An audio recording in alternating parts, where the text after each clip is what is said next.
Để aku pengen ke sana aku pengen ada paspor itu tante ya.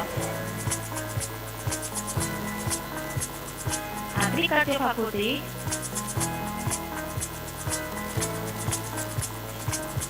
Economic Faculty,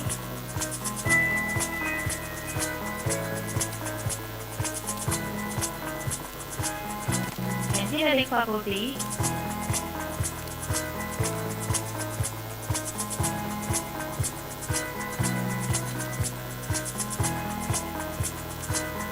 Health Science Faculty.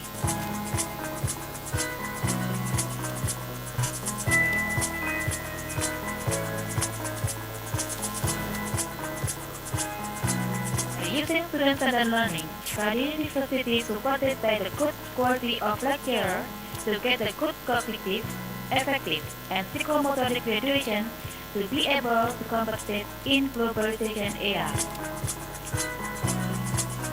Kadiri University has academic and non-academic facilities such as library, computer center, language center, ASEAN Study Center, sports stadium, investment gallery, mini hospital, and job placement center to make the student easier to get the job.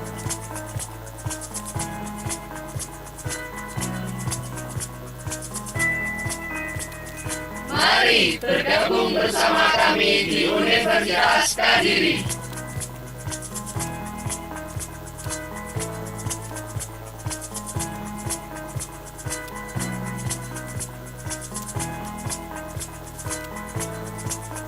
Oke.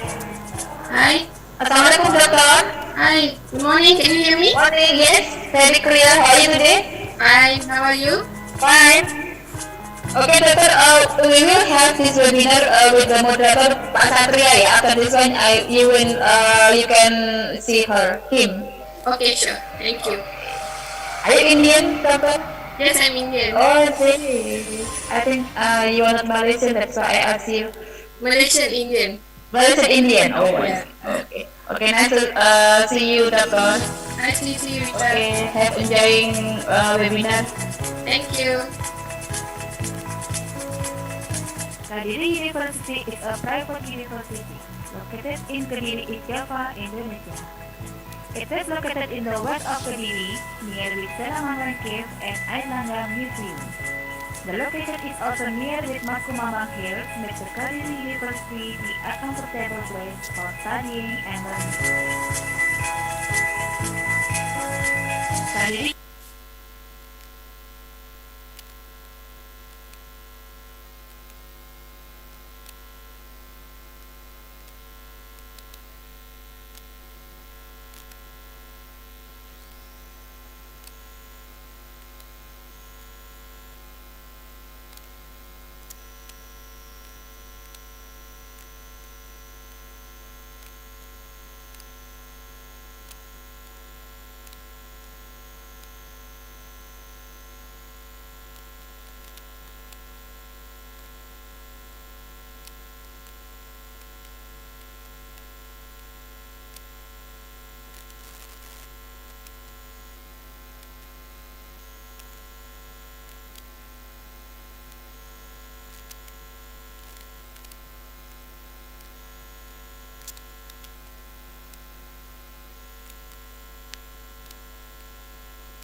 Assalamualaikum Prof. Zahrah, Assalamualaikum.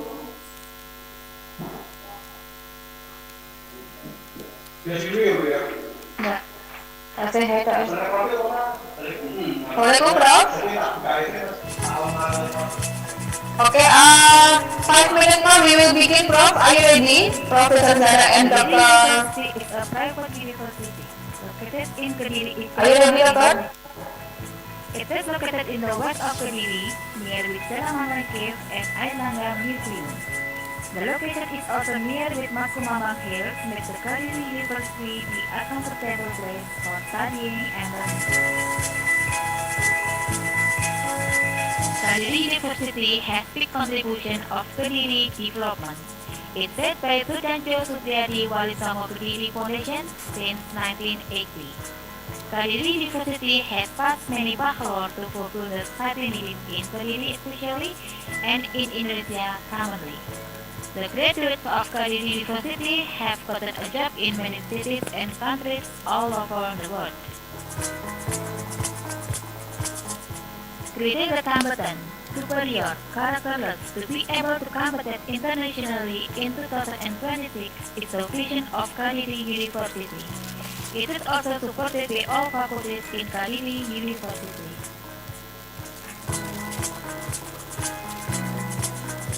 Kadiri University has academic, profession, and vocational education, namely Law Faculty,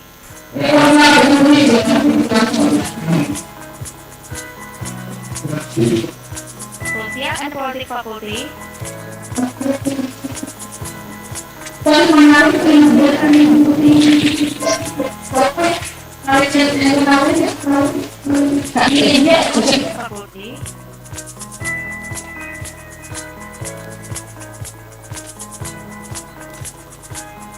Engineering Faculty,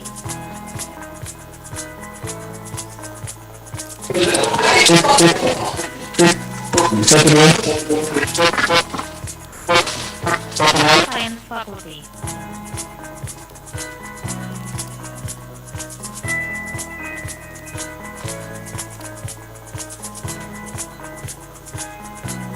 Using student-centered learning, Kadiri University is supported by the good quality of lecturer to get the good cognitive, effective, and psychomotoric graduation to be able to compete in globalization era. Kadiri University has academic and non-academic facilities such as library, computer center, language center, ASEAN Study Center, sports stadium, institution gallery, mini hospital, and job placement center to make the student easier to get the job.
Tes.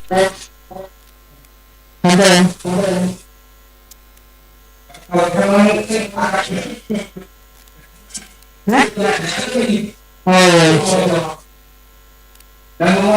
Assalamualaikum. Soalnya penjago.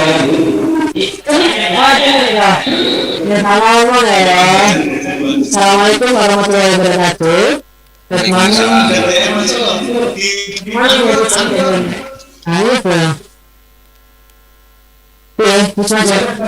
Good morning, ladies and gentlemen. The Honorable Rector Kadiri University and his staff, the Honorable Professor Zahrah Saad bin Saad, Dean of the Faculty of Nursing and Midwifery from Mahsa University, the Honorable Dr. Mahmathi Karuppannan, Head Department of Pharmacy Practice, Faculty of Pharmacy, UiTM, Puncak Alam. Itu kan dulu itu ya, Puncak Alam dulu. Tapi kita nggak mau belajar ya.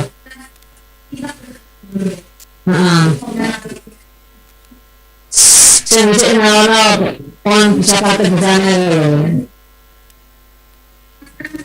Tapi UiTM nggak tahu nggak lama UiTM-nya.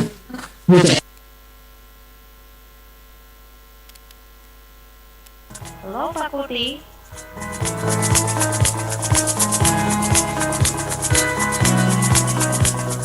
Social and Politics Faculty, Agriculture Faculty,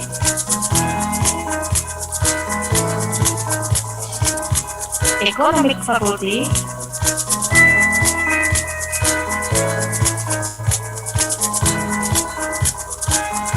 Engineering Faculty,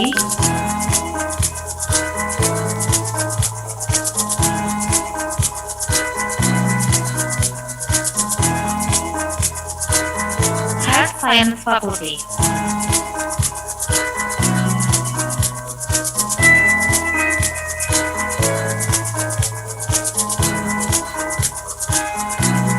Using student-centered learning, Kadiri University supported by the good quality of lecturer to get the good cognitive, effective, and psychomotoric graduation to be able to compete in globalization era. Kadiri University has academic and non-academic facilities such as library, computer center, language center, ASEAN Study Center, sports stadium, institution gallery, mini hospital, and job placement center to make the student easier to get the job.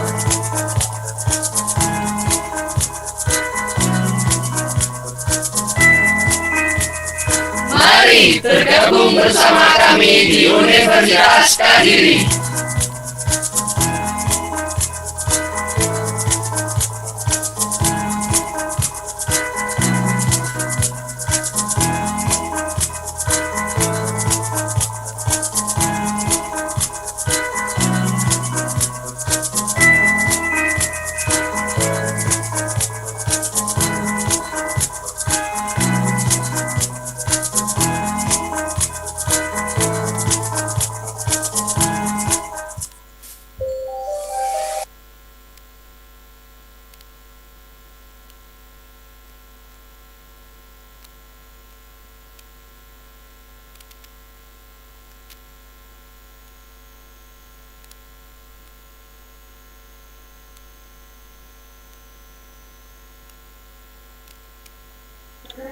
Okay, in a few minutes, we're about to start our event. So if you have anything else to do, we advise you to it right now, so that there will be no distraction in our event.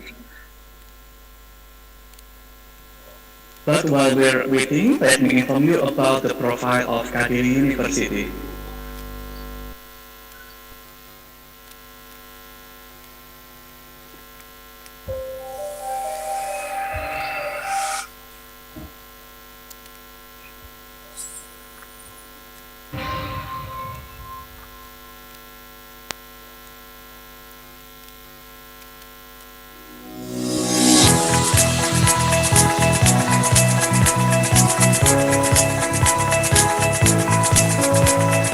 Kadiri University is a private university located in Kadiri, Java, Indonesia.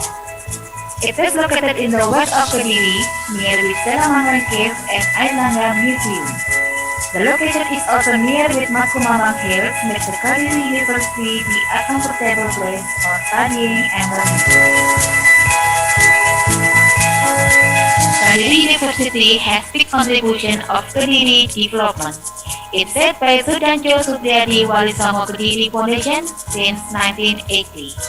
Kadiri University has passed many bachelor to fulfill the society needs in Kadiri especially and in Indonesia commonly. The graduates of Kadiri University have gotten a job in many cities and countries all over the world. Criteria competent, superior, characterless to be able to compete internationally in 2026 is the vision of Kadiri University. It is also supported by all faculties in Kadiri University.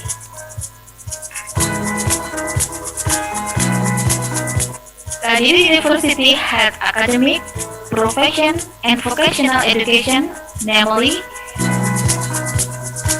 Law Faculty,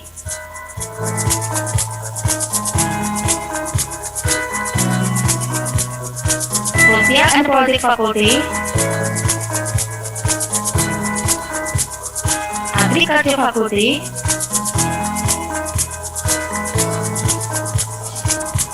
Economic Faculty,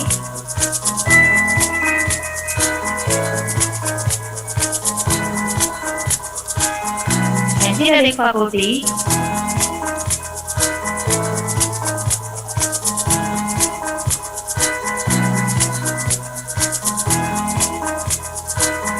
Health Science Faculty.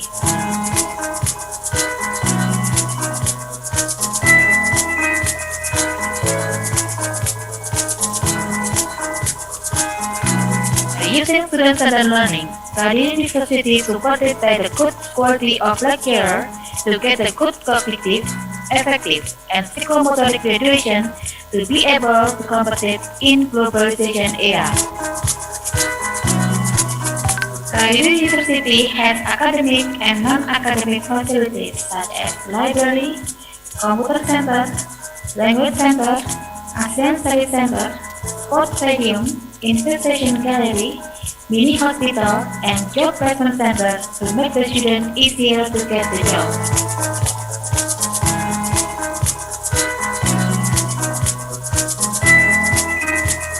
Mari bergabung bersama kami di Universitas Kadiri.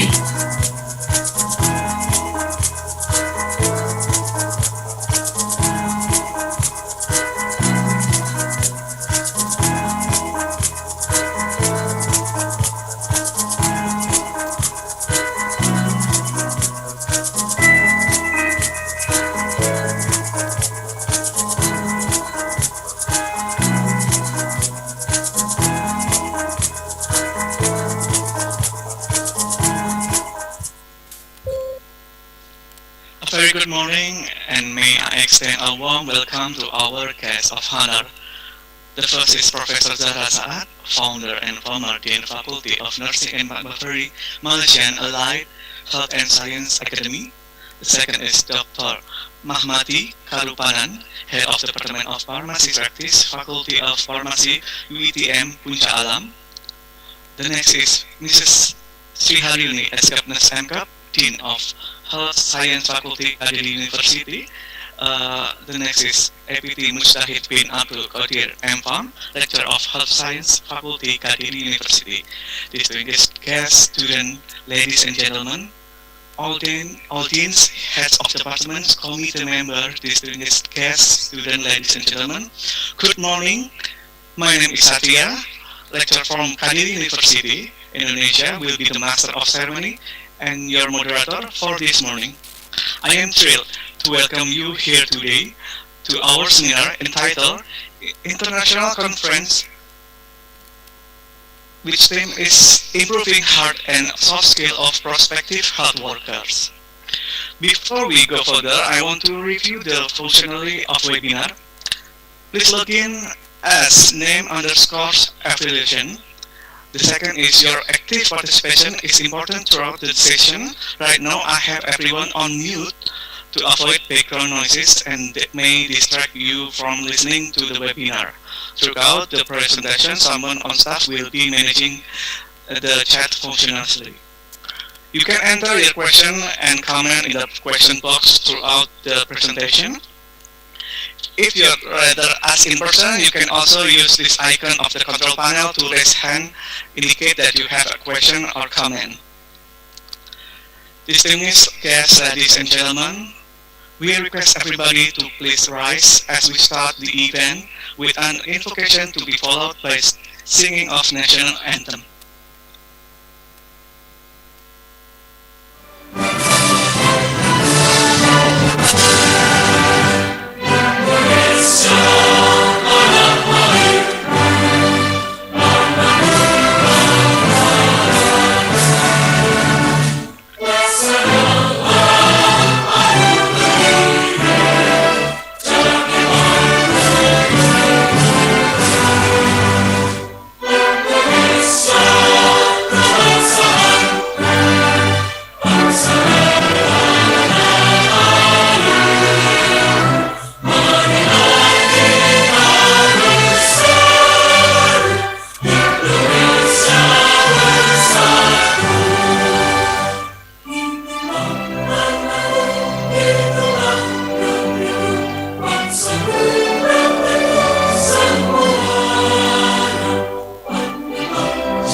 Distinguished guests, ladies and gentlemen, without further ado, we would like to invite Mrs. Sri Haryuni S.Kep M.Kep, Dean of Health Science Faculty, Kadiri University, Indonesia, to deliver her welcoming addresses to give a few words and officially launch the opening ceremony.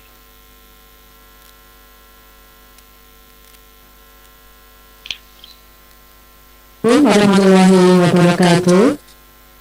Good morning, ladies and gentlemen.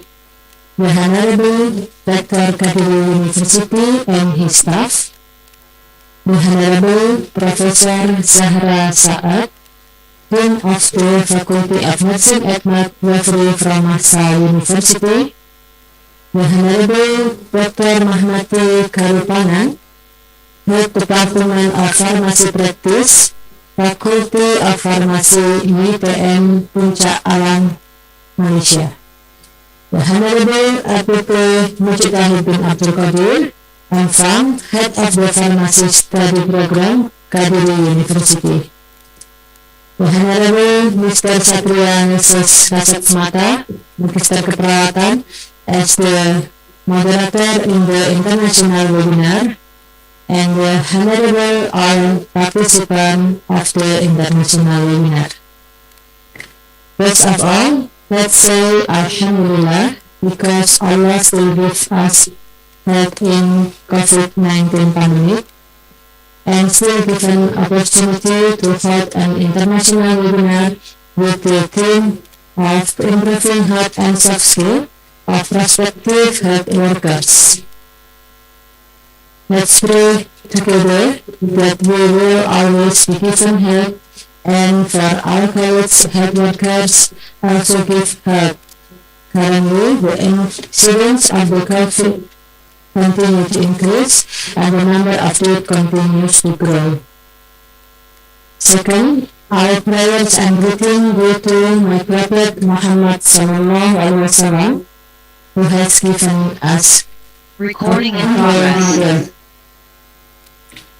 As the Dean, I would like to thank all of the committee who have organized the webinar well, and I also thank still Prof. Zahrah, Saad, and Dr. Mahmathi Karuppannan because they have been willing to be resources person for this webinar. This webinar also a form of implementation of cooperation between Kadiri University with Malaysian University and UiTM. We hope that this collaboration will continue to run well and profit benefits for Kadiri University and Malaysian University and UiTM. I hope that this webinar can increase knowledge and competence for all participants in improving health and soft skills during the COVID-19 pandemics. That's all I can say, and I'm sorry if something is not pleasing, and happy doing an international webinar. Assalamualaikum warahmatullahi wabarakatuh. Waalaikumsalam warahmatullahi wabarakatuh. Thank you, Mrs. Sri Haryuni. Distinguished guests, ladies and gentlemen, the next event is material presentation of improving hard and soft skill of prospective health worker will be more inspired from message from the highly respected and most honorable person. The first speaker for the day is Professor Zahrah Saad, founder and former Dean, Faculty of Nursing and Midwifery, Malaysian Allied Health Science Academy. I will show you the curriculum vitae of Professor Zahrah.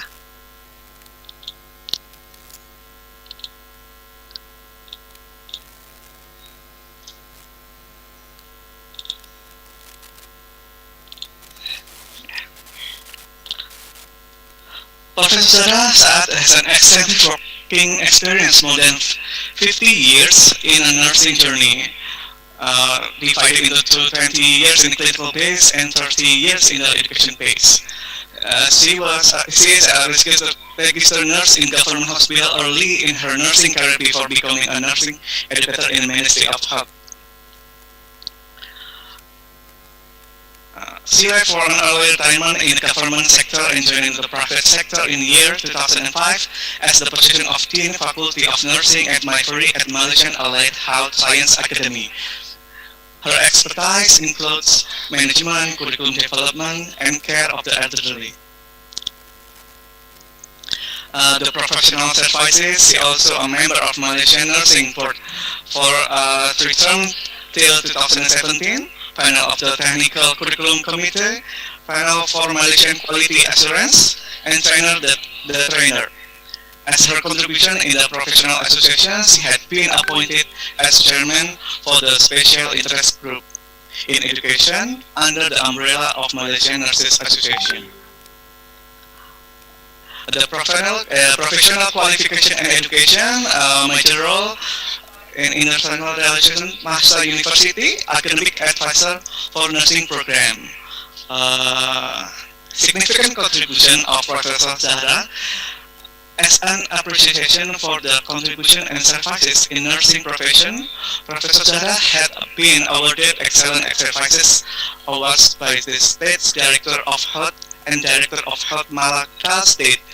At national level, she received the Most Supportive Healthcare Professional from Director General, Ministry of Health Malaysia. And as recognition, at national level, she received award from Malaysian Professional Body, MOH, and Malaysian Nurses Association as the champion for education, tokoh jururawat in education.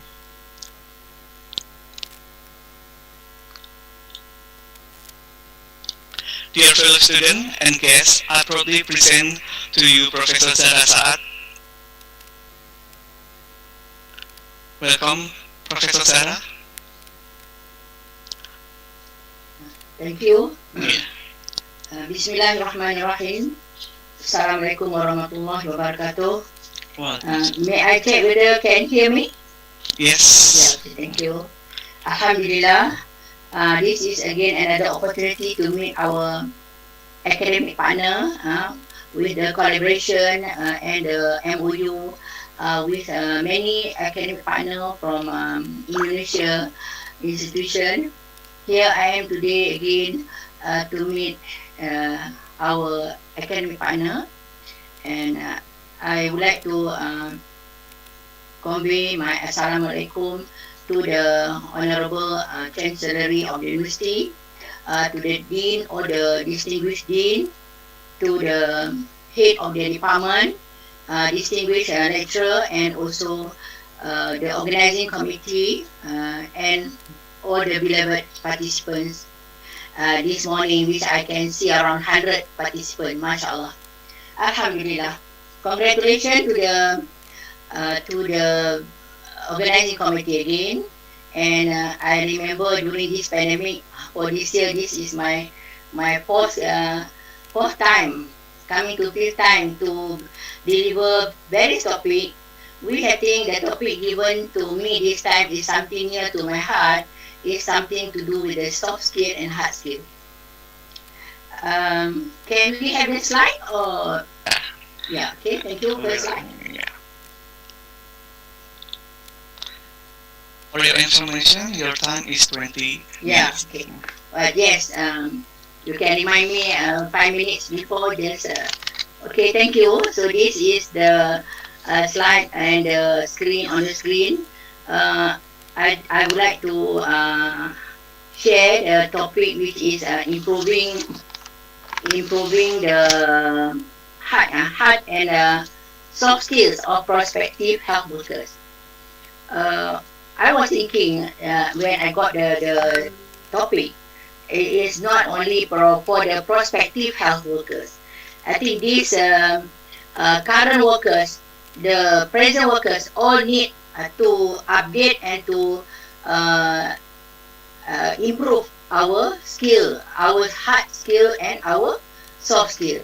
Because when we refer to the hard skills, it's those talent and abilities that can be measured, which is usually related to that particular job. Then you can see now there are many few here nurses. I'm sure many nurses, other health workers as well, and non-medical also. But still, they have their own hard skills. What they have to do is to improve themselves, because we believe what you do today should be better than yesterday.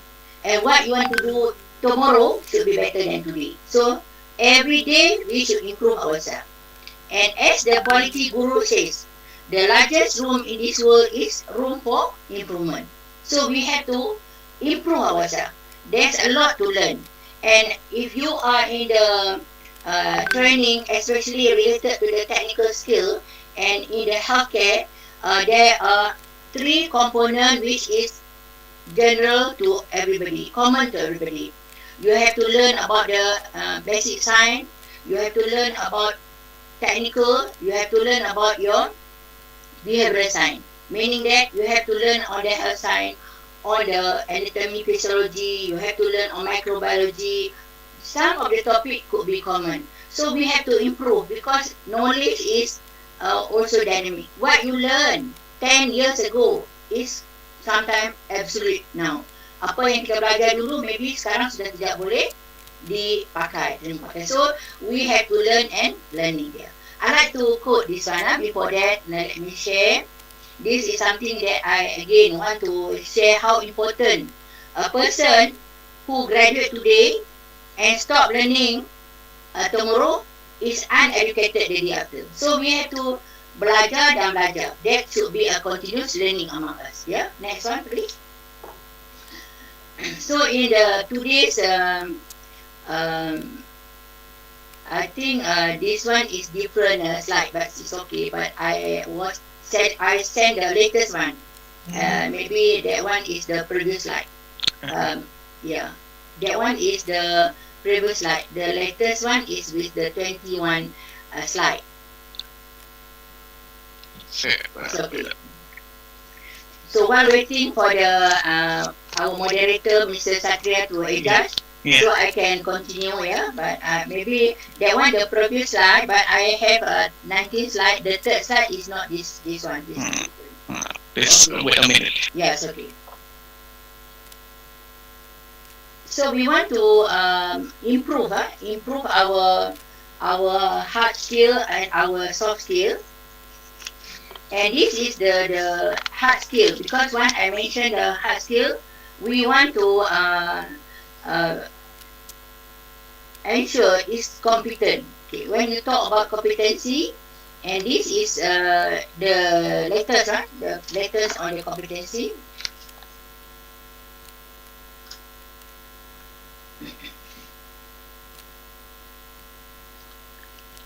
Okay. Yeah. Is it okay? Okay. We'll be prepared immediately. Okay. Yeah. Okay. It's okay. So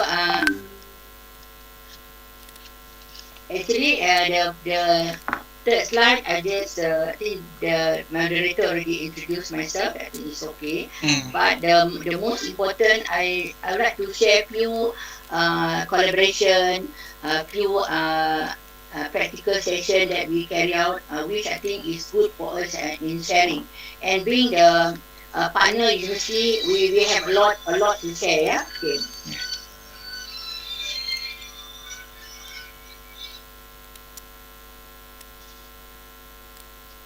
Okay.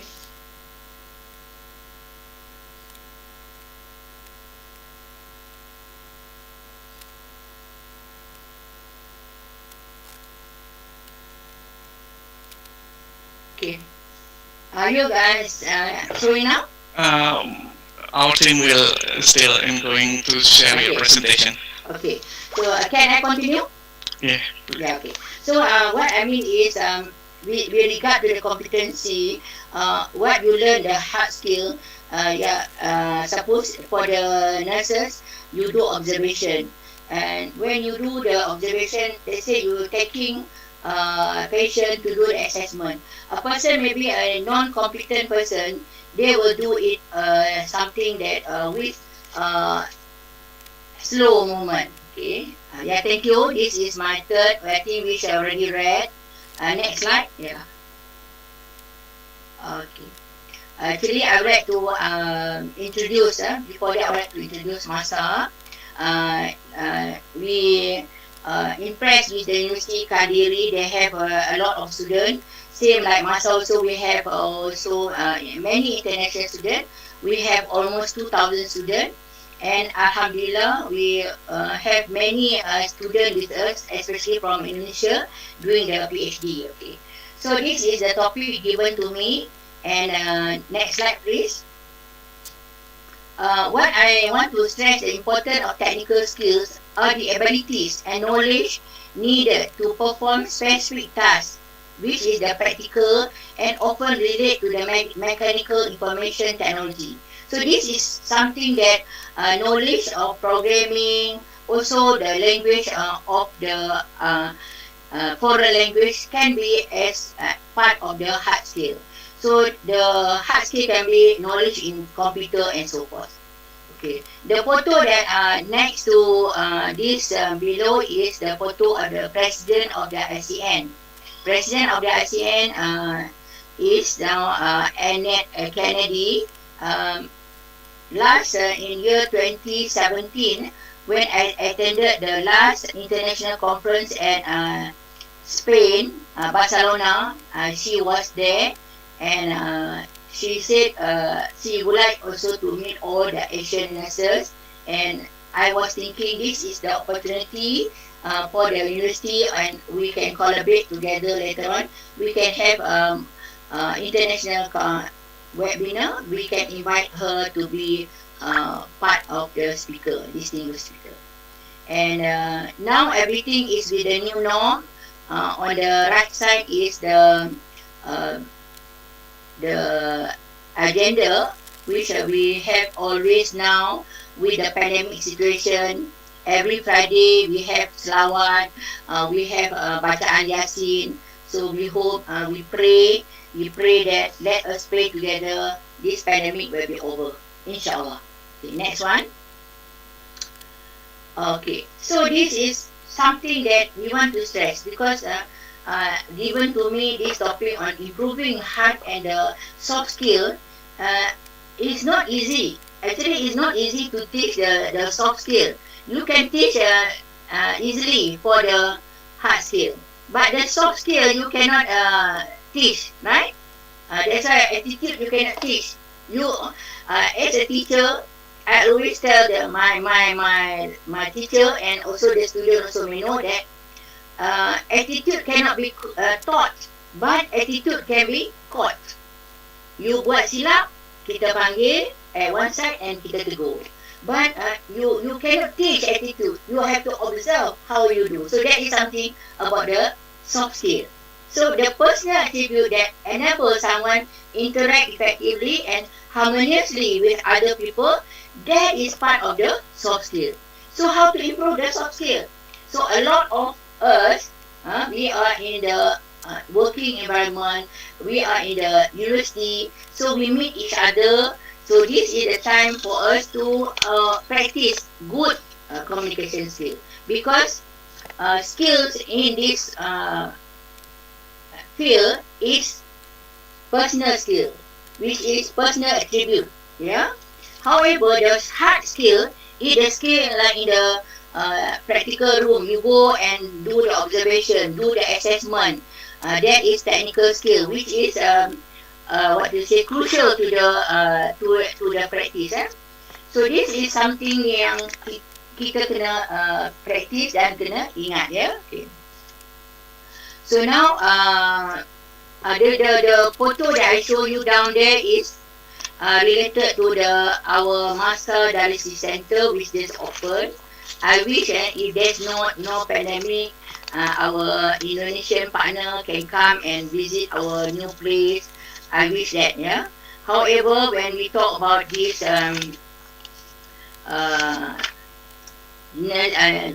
hard skill and the soft skill, we can always give some example or give some do the reflective study, yeah?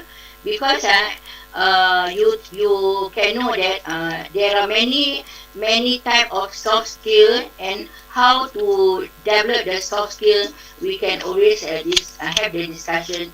But a type of soft skill is not easy to teach. That is my personal views, and not only me. From the other study, if you can see, there's a lot to discuss about. Okay, next one. Oh, we can't see the slide here.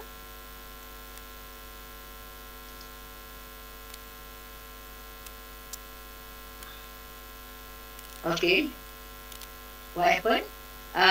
Okay. Yeah. Okay. This is the recognition and appreciation. In today's competitive work, the company with the winning edge are the one that give you the best trained and well skilled staff. I share this is one of my colleague. She already completed her 25 years in the service, and now she want to retire. So the recognition, appreciation will be given. And when they given the recognition, we also base on the hard skill and the soft skill. So this is what I meant is the employee recognition. And when we want to talk about improving the hard skill and the soft skill, there are a lot of assessment. And what kind of assessment you want to practice or you want to apply for the hard skill, and what are the assessment format for the soft skill. Okay, maybe some of you have done like OSCE, a practical exam. In the practical exam also, we still can assess for the soft skill. Okay, that also we can discuss. Okay, next one please. Okay, so the beautiful thing about learning is that nobody can take from you. What you have, this is what I want to share, that the knowledge should be continuous learning, because the more that you read, the more things you will know. That's why we said if you have knowledge, if you have the property, you have to take care of the property. But if you have knowledge, your knowledge will take care of you. Okay? Remember, if you have property, you have to take care of this property. You got beautiful watch, you got this one, you have to take care where. But you have knowledge will take care of you. So the more that you have the knowledge, the more that you will know and you can share. Yeah? Okay. So this is about the beautiful thing about learning is that nobody can take from you. As what from the beginning I said, we have to improve ourselves, because what you are today should be better than yesterday. What you're going to be tomorrow should be better than today. So in terms of improving yourself, improving your hard skills, improving your soft skills, these all should be in you.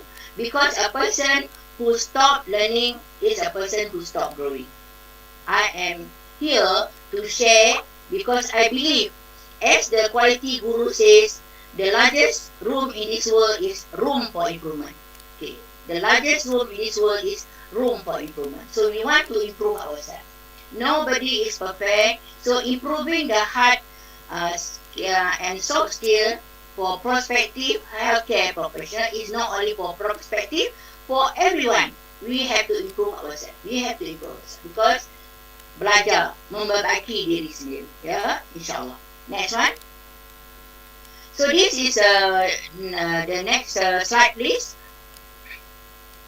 Okay, where I said theory versus practical, because we have to adapt workplace changes. Because to be a healthcare professional is normally you learn about theory. You learn theory in the classroom, then you go to the practical. So this must be in line. And how to improve, how to utilize the theory that you have learned in the classroom to apply in the practical area. So as the Winston Churchill, the theory and the practical illuminate each other. Without theory, practical you don't understand. Without practical, that means theory also is unintelligible. So we have to be in line. What you learn, say you learn about diabetes, mellitus in the theory, in the classroom. At the same time, you want to see the real patient, you go to the hospital and see the patient with the symptom. From there, you can connect your theory to the practice. So, same, when you learn on the theory component for your hard skill, but you want to practice now in the soft skill, you go to your patient, the simulation, the real patient, from there you can apply both. So that is how I said to improve hard skill and the soft skill. because how you interact with the patient, how your greeting, everything is being counted. So this is all about theory versus uh, the practical. And this is again the soft skill that you are going to develop here is also depend on your creativity, depend on how you going to use your persuasion skill, how you going to adapt to the physical environment and so forth. But the most important, maybe some of you will know what you mean by the emotional intelligence, because in the job description of the employee when you been appointed, one of the employer expectation for the employee, you must have your hard skill and your soft skill. And if you are in that specific field, they expect you to be competent, to be specialized in that field. Yeah, so that is what it's all about. Yeah. So while the soft skills are personality traits, such as I mentioned just now, you also must have some leadership. You must have able to communicate well, your communication skills, yeah, and your time management. And hard skill, as I mentioned, not only the technical aspect, but like computer skills. I also have to learn the computer skill because maybe I under the baby boomers, as you see, during my training 50 years ago, we don't have this IT technology is different. We used to be with the transparency. We also have the blackboard. Now everything is changed. So that kind of hard skill, so we have to improve the hard skill. Computer skill we have to improve. We have to improve like some bookkeeping. Yeah, if you type also like typing. If you want to improve, if you used to type 100 words within how many minutes, 10 minutes. But if you want to be competent staff and you want to show that you are improving, you have to show your speed. Your typing speed should be better. Maybe last year you can do typing within 10 pages, need maybe half an hour. But now maybe you do the typing 10 pages within 15 minutes. So that is show that you have improved. So how you are going to improve is depend on your determination and commitment. All this is about the industrial training. Yeah. Okay. So now we can go to the next slide, please.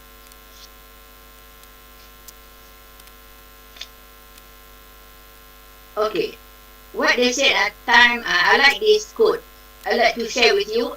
Time spent among trees is never time wasted. Because this is something that if you translate, meaning that skill are things like you have to pay more attention to detail. You have to be able to have this kind of problem solving. You also must have some self-motivation. And this is, if you try to have this kind of attitude, then only you can improve. You can remember this quotation, all depend on you. The positive attitude all depend on you if you want to improve yourself. We can bring horse to water, but we cannot force horse to drink the water. So that is about attitude.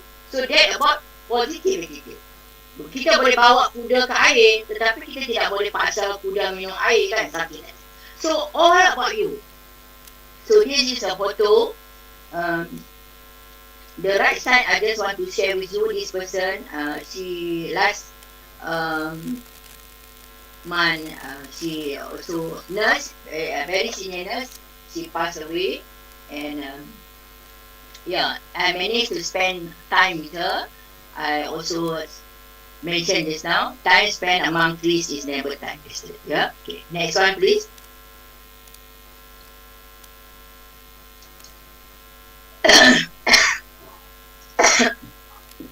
Okay, next one. Okay, so this is about the teamwork. How important to be good in the hard skill and soft skill. Teamwork is the part of the component.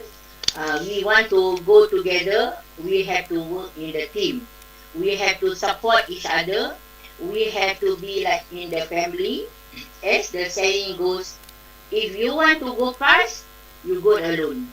But if you want to go far, we go together. So we can have a lot of,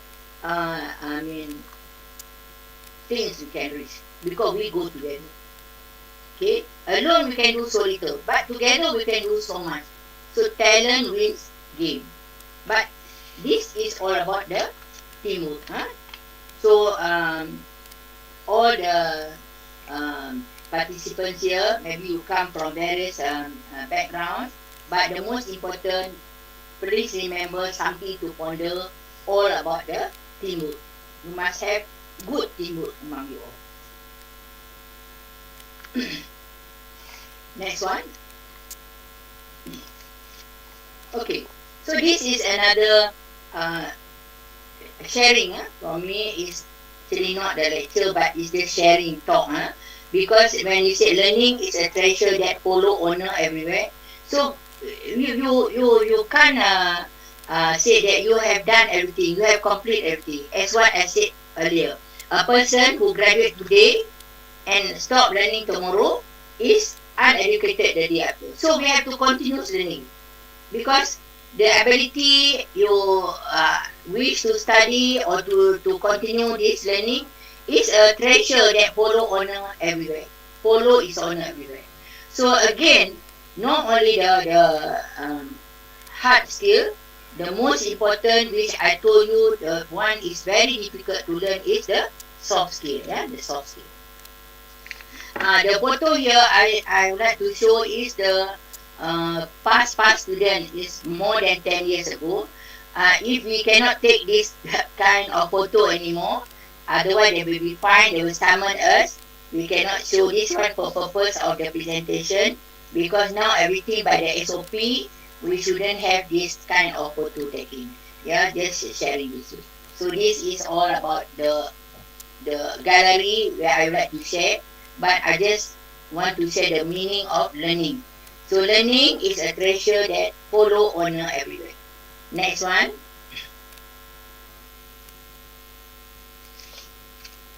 Okay, this one is for the academic partner. Maybe we have dosen di sini. Kita ada some student, kita ada lecturer. We can have more collaboration. Before the MCO, we used to accept many our student exchange program. This is few of the student exchange program. Furthermore, now I'm in the international relation office. I was the dean for past 15 years, 2005 until 2019, 2020.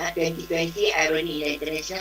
So we have many international students come over.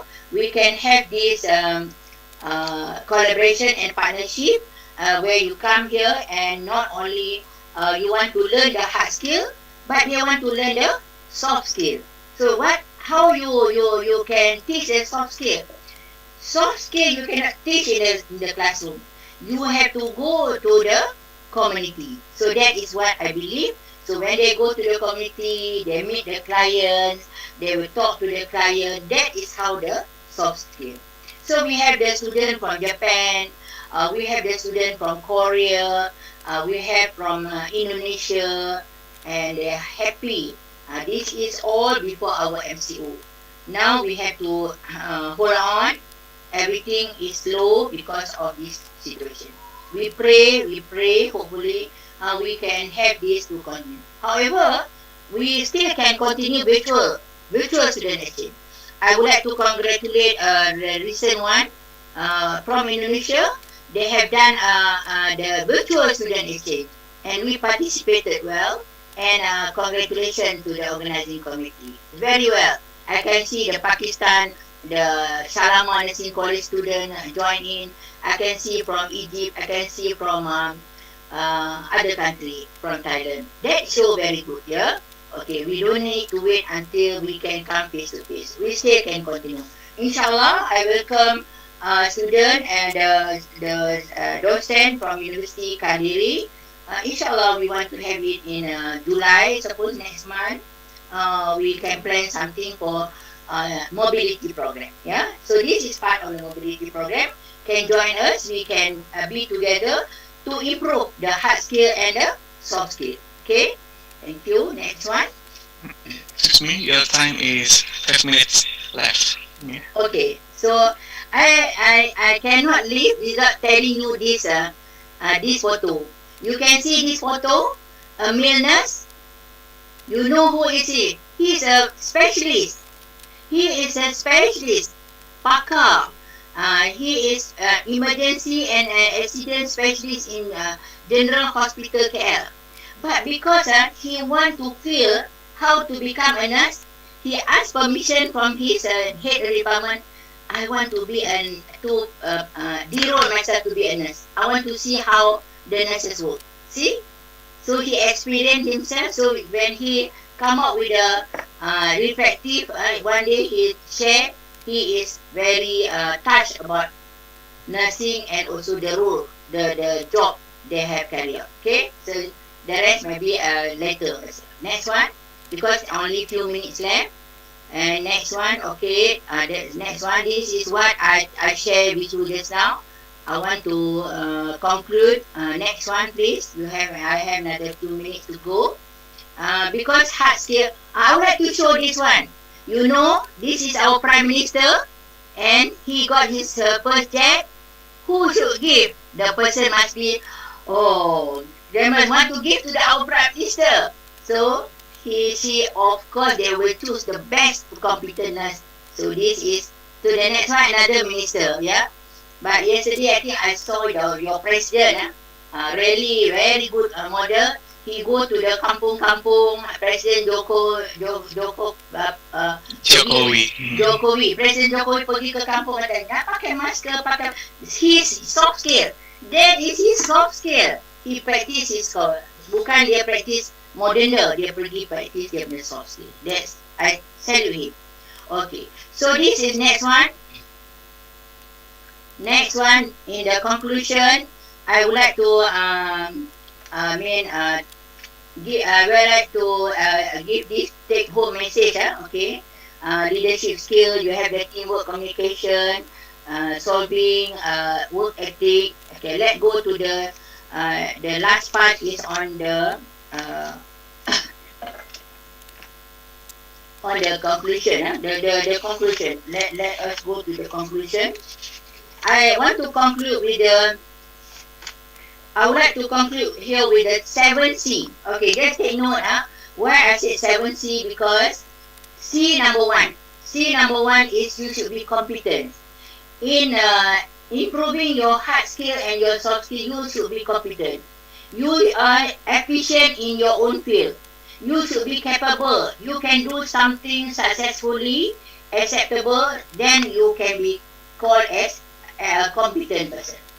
And in other words, you can fulfill the job, so that you should improve. You should do self-assessment, whether I am competent. And the C number two, you should be critical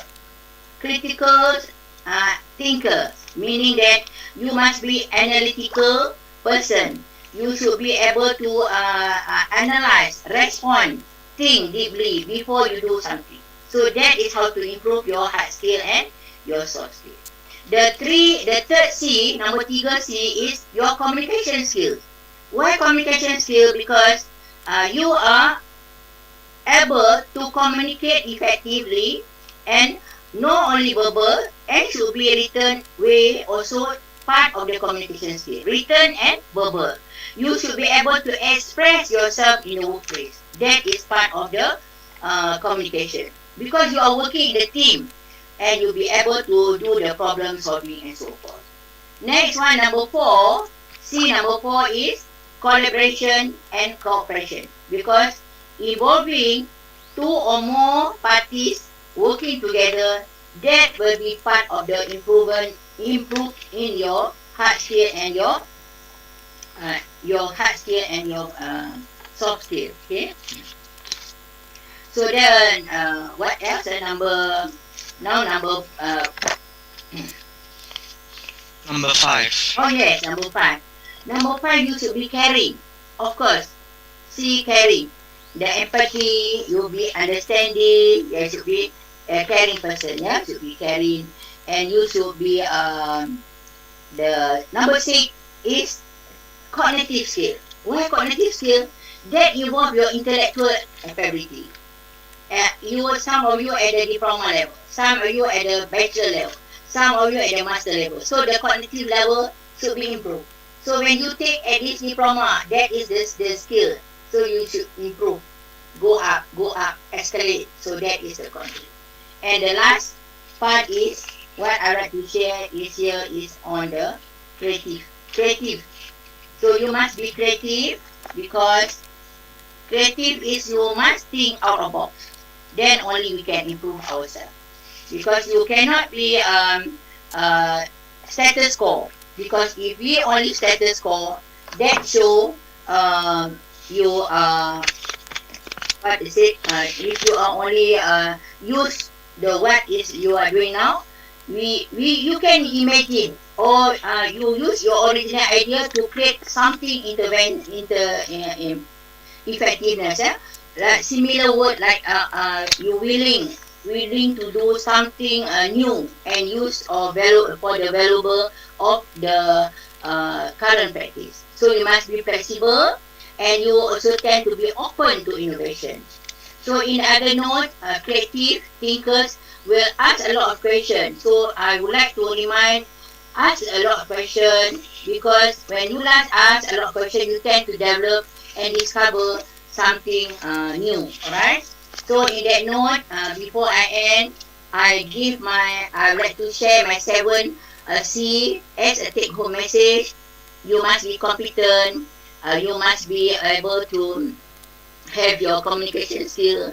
You must be able to collaborate and in the partnership, and you must be able to be caring person. Yeah, you must be able to show your cognitive skill, and you also, lastly, you should be able to be creative. So with that note, I thank you, and again I pray we will hope to meet again. Thank you to the organizing committee. Inshallah, we meet again. Thank you, Professor Zahrah. Now it's my personal favorite session is Q&A session. Yeah, and to have better interaction, we will have our open forum for student or participant. It's time to raise hand to your question about the topic. And maybe I can read the question for Professor Zahrah from Susnyati from Indonesia. The question is, everyone has a different characteristic and different managerial abilities. In response to this, is there a strategy to improve the competence of nurses based on their respective expertise so that the overall nurses' performance is exceptional? Yeah, thank you. Good question. So everybody has their weakness. Everybody has their own strength. So what is very important, if you want to improve yourself, the person himself must be able to accept in the open door. Which one is, if you believe, if you study like Johari window, we have our open, we have our, some people know your strength, some people do not know your strength. So we must be able to accept the correction. If we are open, so that is how I can see. Some people, they do not want to accept the correction. That's why they cannot improve. That is what I mean. If you sometimes you cannot see your weakness, kelemahan kita tidak dapat kita tengok. Tapi if somebody be more constructive and say, come, but not many want to go and say, can you tell me what my this one what are to improve? Not many people like that, right? Okay. But if the person want to improve, I am sure you can go to greater height with this kind of approach. We want to accept our weakness and to improve. As I said, we should be instilled in us that what I am today should be better than yesterday. What I am tomorrow should be better than today. So we want to improve. Okay, that's a good answer. Maybe from the audience, raise your hand if you are something to discuss to Professor Zahrah. Yeah.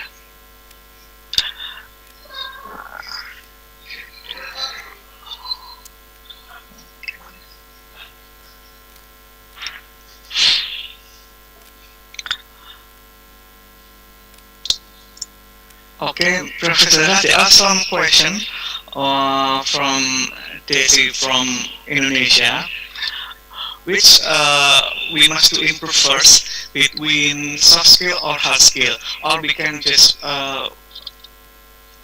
going it together towards to emotional skills, AQ, yeah. IQ, yeah. IQ is intelligent. Intelligent, yeah. So the person should improve both to me. And the most important, if you read in any literature, they will emphasize more on the soft skill. You should improve your soft skill. No point you good in your technical skill, but your soft skill zero. That is not the good professional health worker. Because we must improve both. So once you learn the hard skill, that's why in the training we teach you the health science or the anatomy, physiology, everything. But in your component, in your curriculum, you also have the behavioral science. Maybe behavioral science around 20%. The health science is maybe 60%. The other one is 20%. The other one maybe is on your what do you say, your own field. If you are nursing skill. If you in the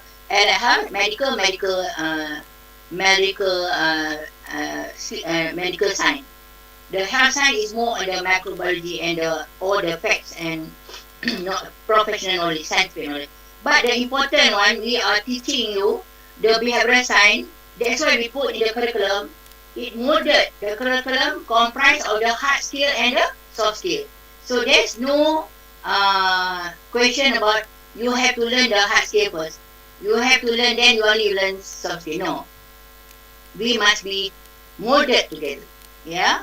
Molded together. Then only you can be, say, A-S-K. That's why they put A, attitude. S, your skill. K, knowledge. You must be arts person. A, good attitude. Skill, you must be competent. K, you must have a scientific knowledge. So whatever it is, if you have a good attitude, you can be modeled as a professional. Thank you. Yeah. The last question, Professor Zahrah, from Saad from Kadir University. Can you discuss a time where you had to manage your team through a difficult situation? Okay. As a leader, you must know how to manage your time. Number one is time management must be there. That also time management is part of the soft skill. But as the leader, you also must good in your leadership skills. Okay.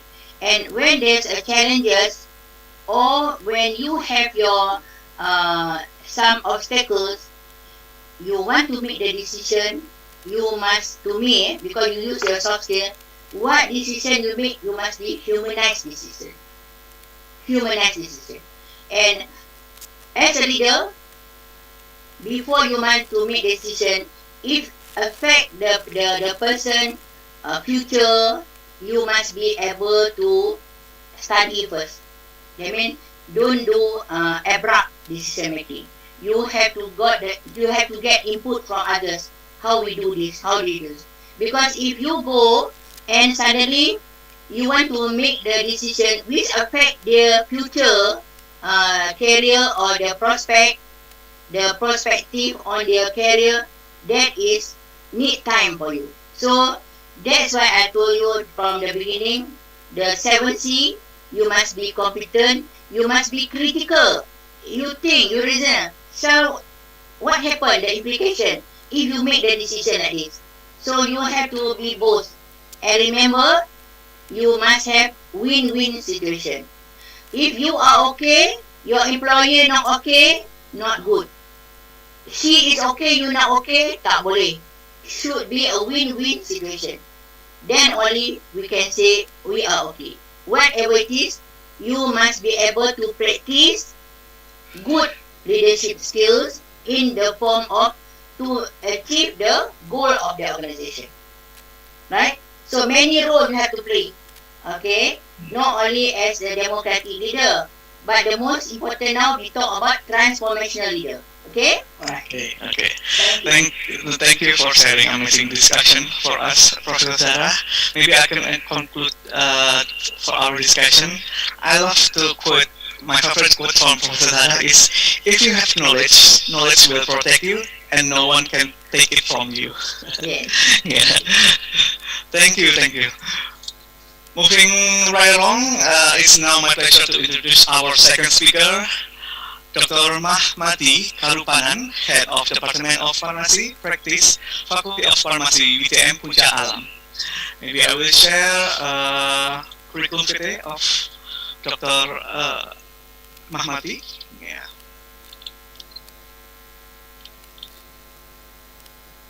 Okay. Dr. Mahmathi Karuppannan is a senior lecturer of Faculty of Pharmacy, University Teknologi Mara, Selangor Campus Puncak Alam. She is a PhD in Pharmacy, University of Nottingham, UK 2012, Master of Clinical Pharmacy, University of Science Malaysia 2005, Bachelor of Pharmacy, University of Science Malaysia 2003. Work experience now she is head Department of Pharmacy Practice, Faculty of Pharmacy, UiTM Puncak Alam. This is you can contact her in this email, the phone. This is postgraduate supervision, PhD supervision, co-supervision, master by research supervision, and the other two, thesis examiner, master by research, Doctor Philosophy. This is the list of research funding grants, yeah.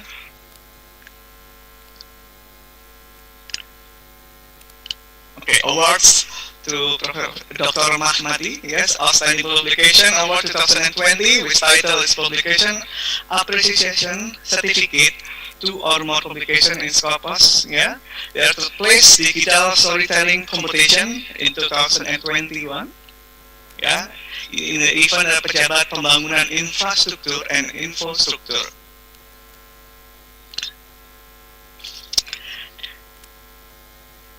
Okay. Publication 2021, there are 6 articles. You can visit them. And dear fellow student and guests, I proudly present to you Dr. Mahmathi Karuppannan with the topic Molding the Future Pharmacist. Thank you, Moderator, for the kind introduction. Can I have the slides, please? Yeah.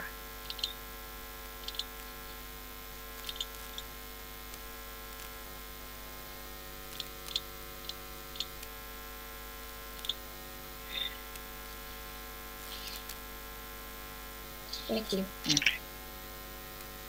All right. And it's 20 minutes. Yes, noted. Thank you. Okay, good day everyone. Selamat pagi, selamat sejahtera semua.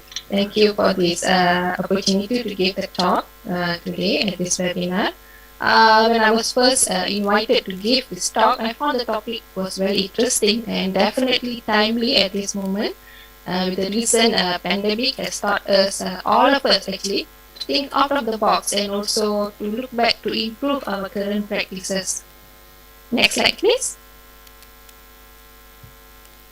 So what I plan to do in the next 15 or 20 minutes is to share what we as a faculty have been doing for our future pharmacists, and probably we'll talk about what else can be done to improve our current practices. Next, please. Alright, before that, I would like to talk a bit about our faculty. Faculty of Pharmacy was established as a university in 2001. Before that, it was called as Institute Technology Mara, where it was started with the diploma program. The 4-year degree program was started in 2001, and it has been 20 years now. Currently, we have about more than 600 students with about 160 students per year. Next please. Okay, this is our faculty building. There are 4 blocks comprising lecturers room in FF1 and tutorial and computer lab in FF2, labs and so on in FF3, and lecture halls in FF4. Next. I would like to show you all a short video of where we are located. Next please.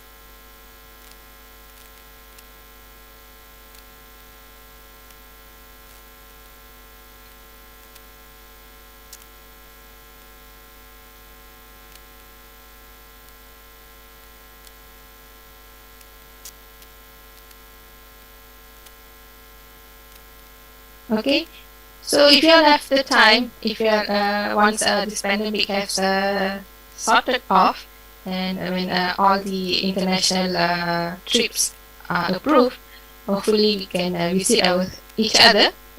Hopefully you can come and visit us in Puncak as well. Alright, okay, let's move on to the next slide. Yeah. Alright, so let's move on to our main topic, that hard skills and soft skills. Next please. I think Prof. Zahrah have actually comprehensively covered both category of skills. In this slide, I did not cover everything. There are many other skills that I did not list here. Basically, hard skills are specific to a job. For example, in pharmacy, we have subjects like pharmacology and pharmacokinetics. These knowledge are specific to pharmacy field and usually can be quantified through exams and assessments. These skills can also be learned easily, whereas soft skills are personal characteristics, something we can't quantify easily, but they are considered as the most important skills needed in an employee. Thus, it is vital that we train our students, the future health workers, on these skills. Next, please. So in my opinion, the word competency, I think Prof. Zahrah also have mentioned this many times, would be the suitable word to connect these two categories of skills. All that an employer looks for in an employee is competency. So our job as the educators are to produce competent health workers. Next please. Okay, so the next few slides. Is my time up?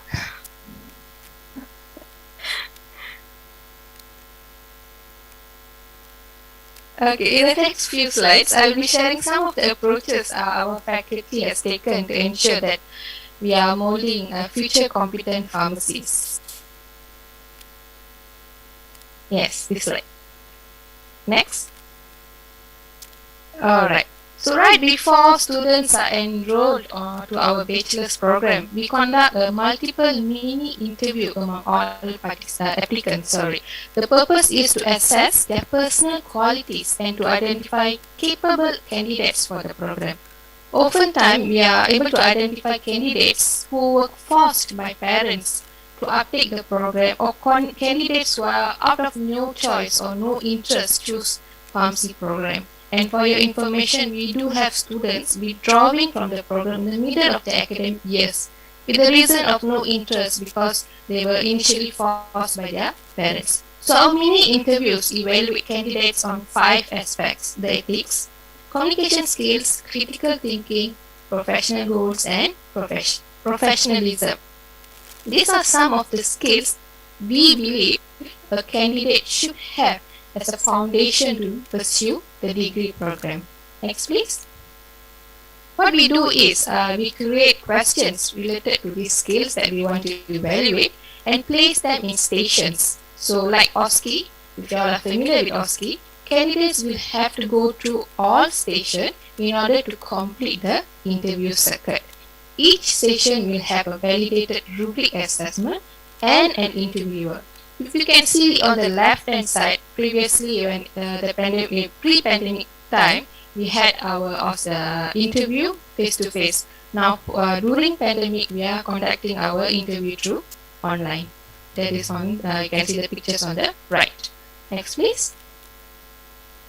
Okay, so that is pre-admission. So once the students are admitted, so how are we molding them? What are the approaches that we take to mold the students so that we can have graduates who are competent, who our employers want them to work? So the next approach is mapping our curriculum outcomes with Malaysian qualification frameworks, or we call it as MQF.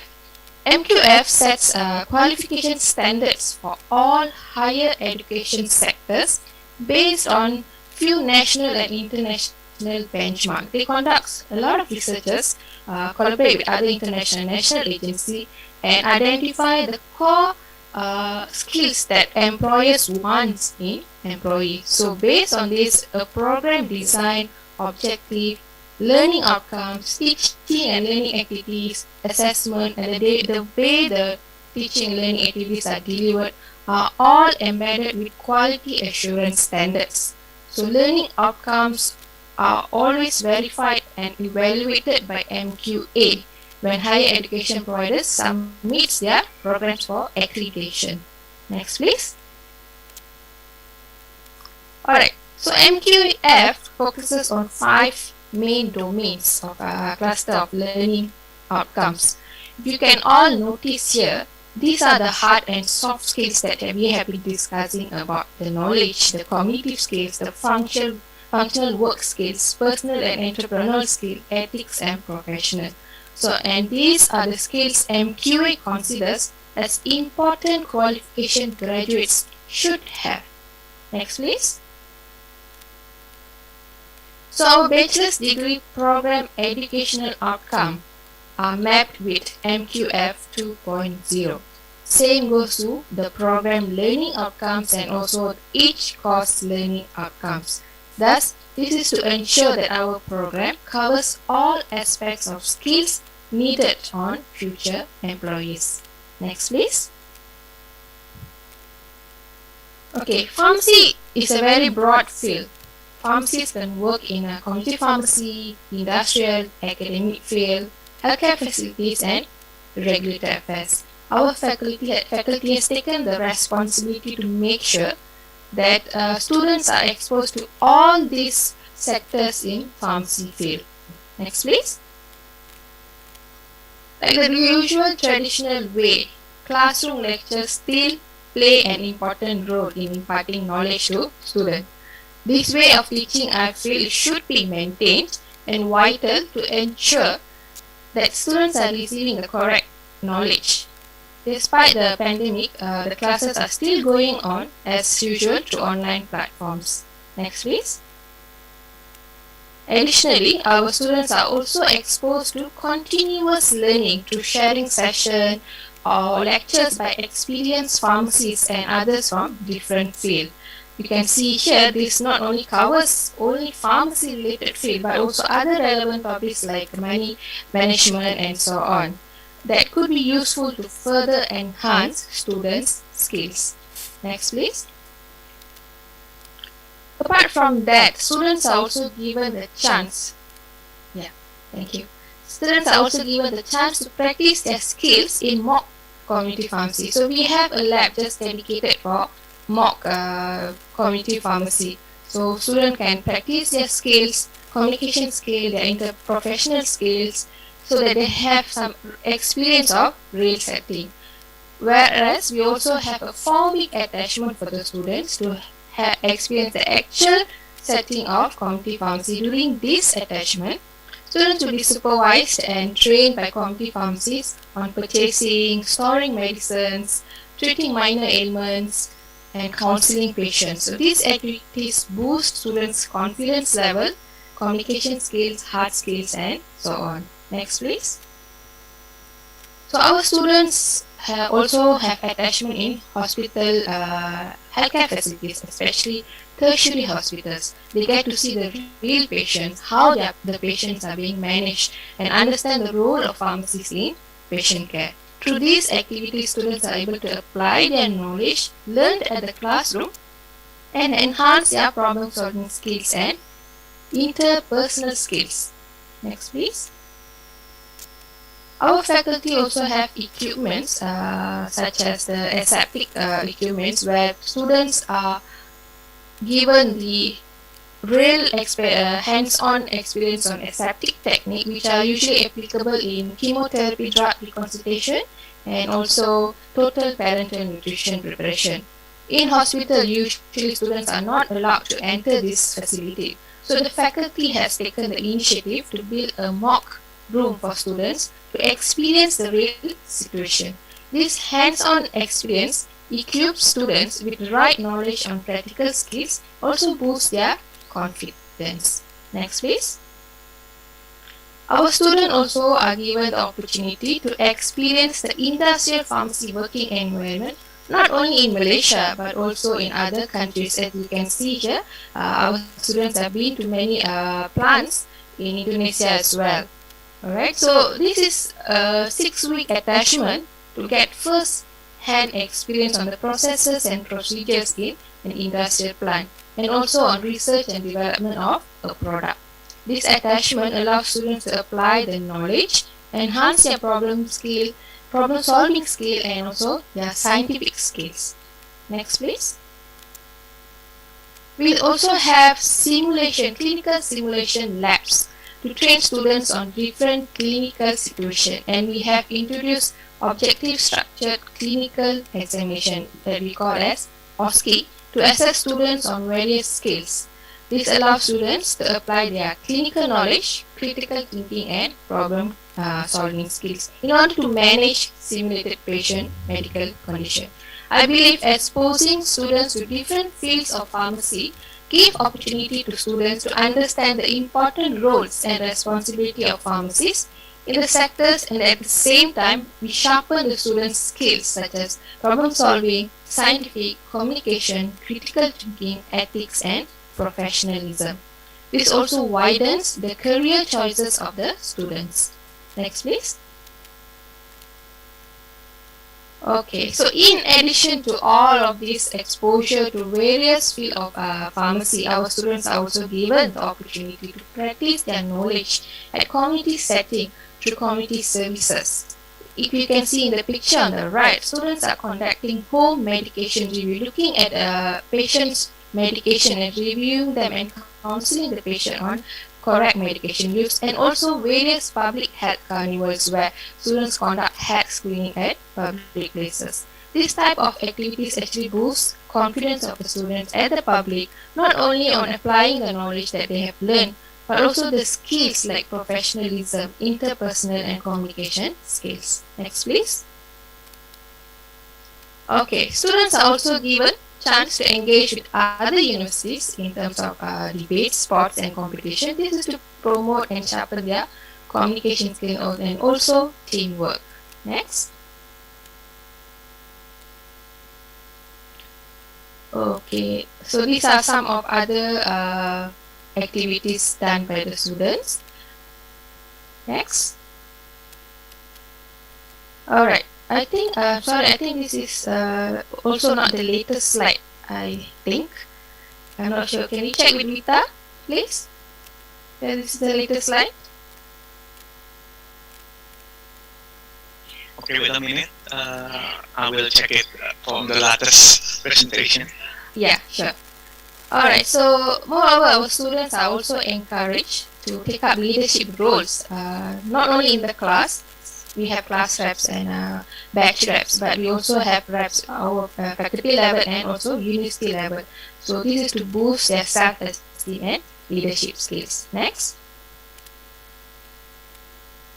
And another important part that we feel is important in this era is entrepreneurship. So our students are exposed to activities related to entrepreneurship.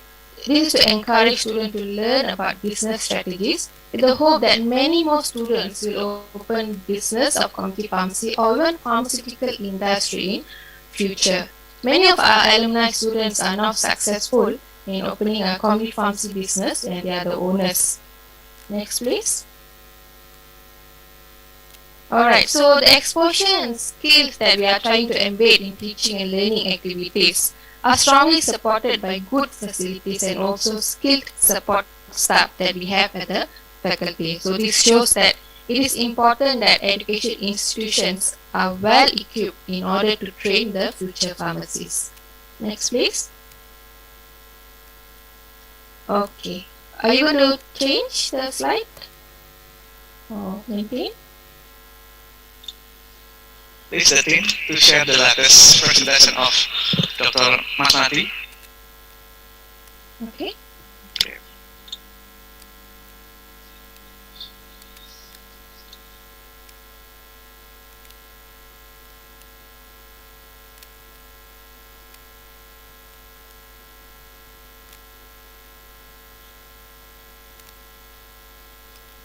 Is waiting patiently. Okay, sure, no problem.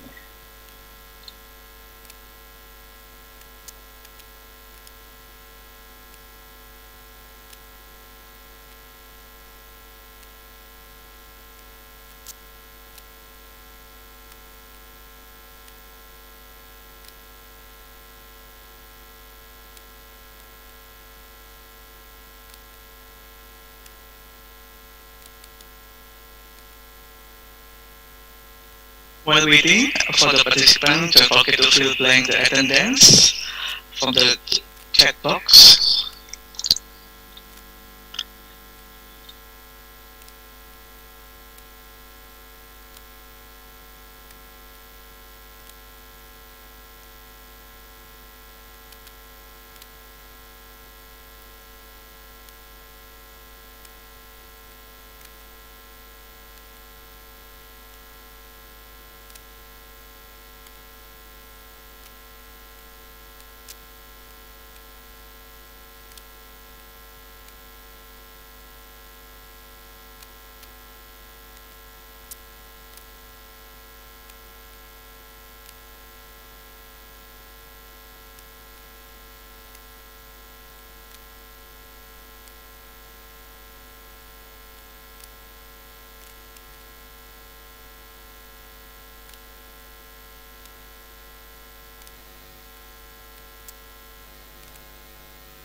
Okay, slide 28.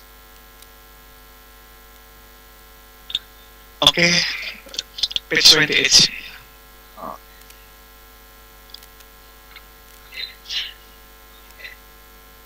Is this doctor? I think it's not. Okay, do you want me to share instead? Oh, please, you can share for us because there are the problem in here. Okay, hold on, yeah, let me.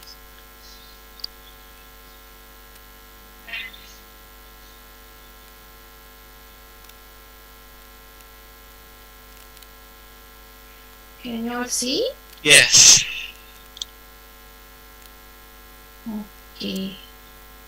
Wait, I need to see. Hold on, yeah.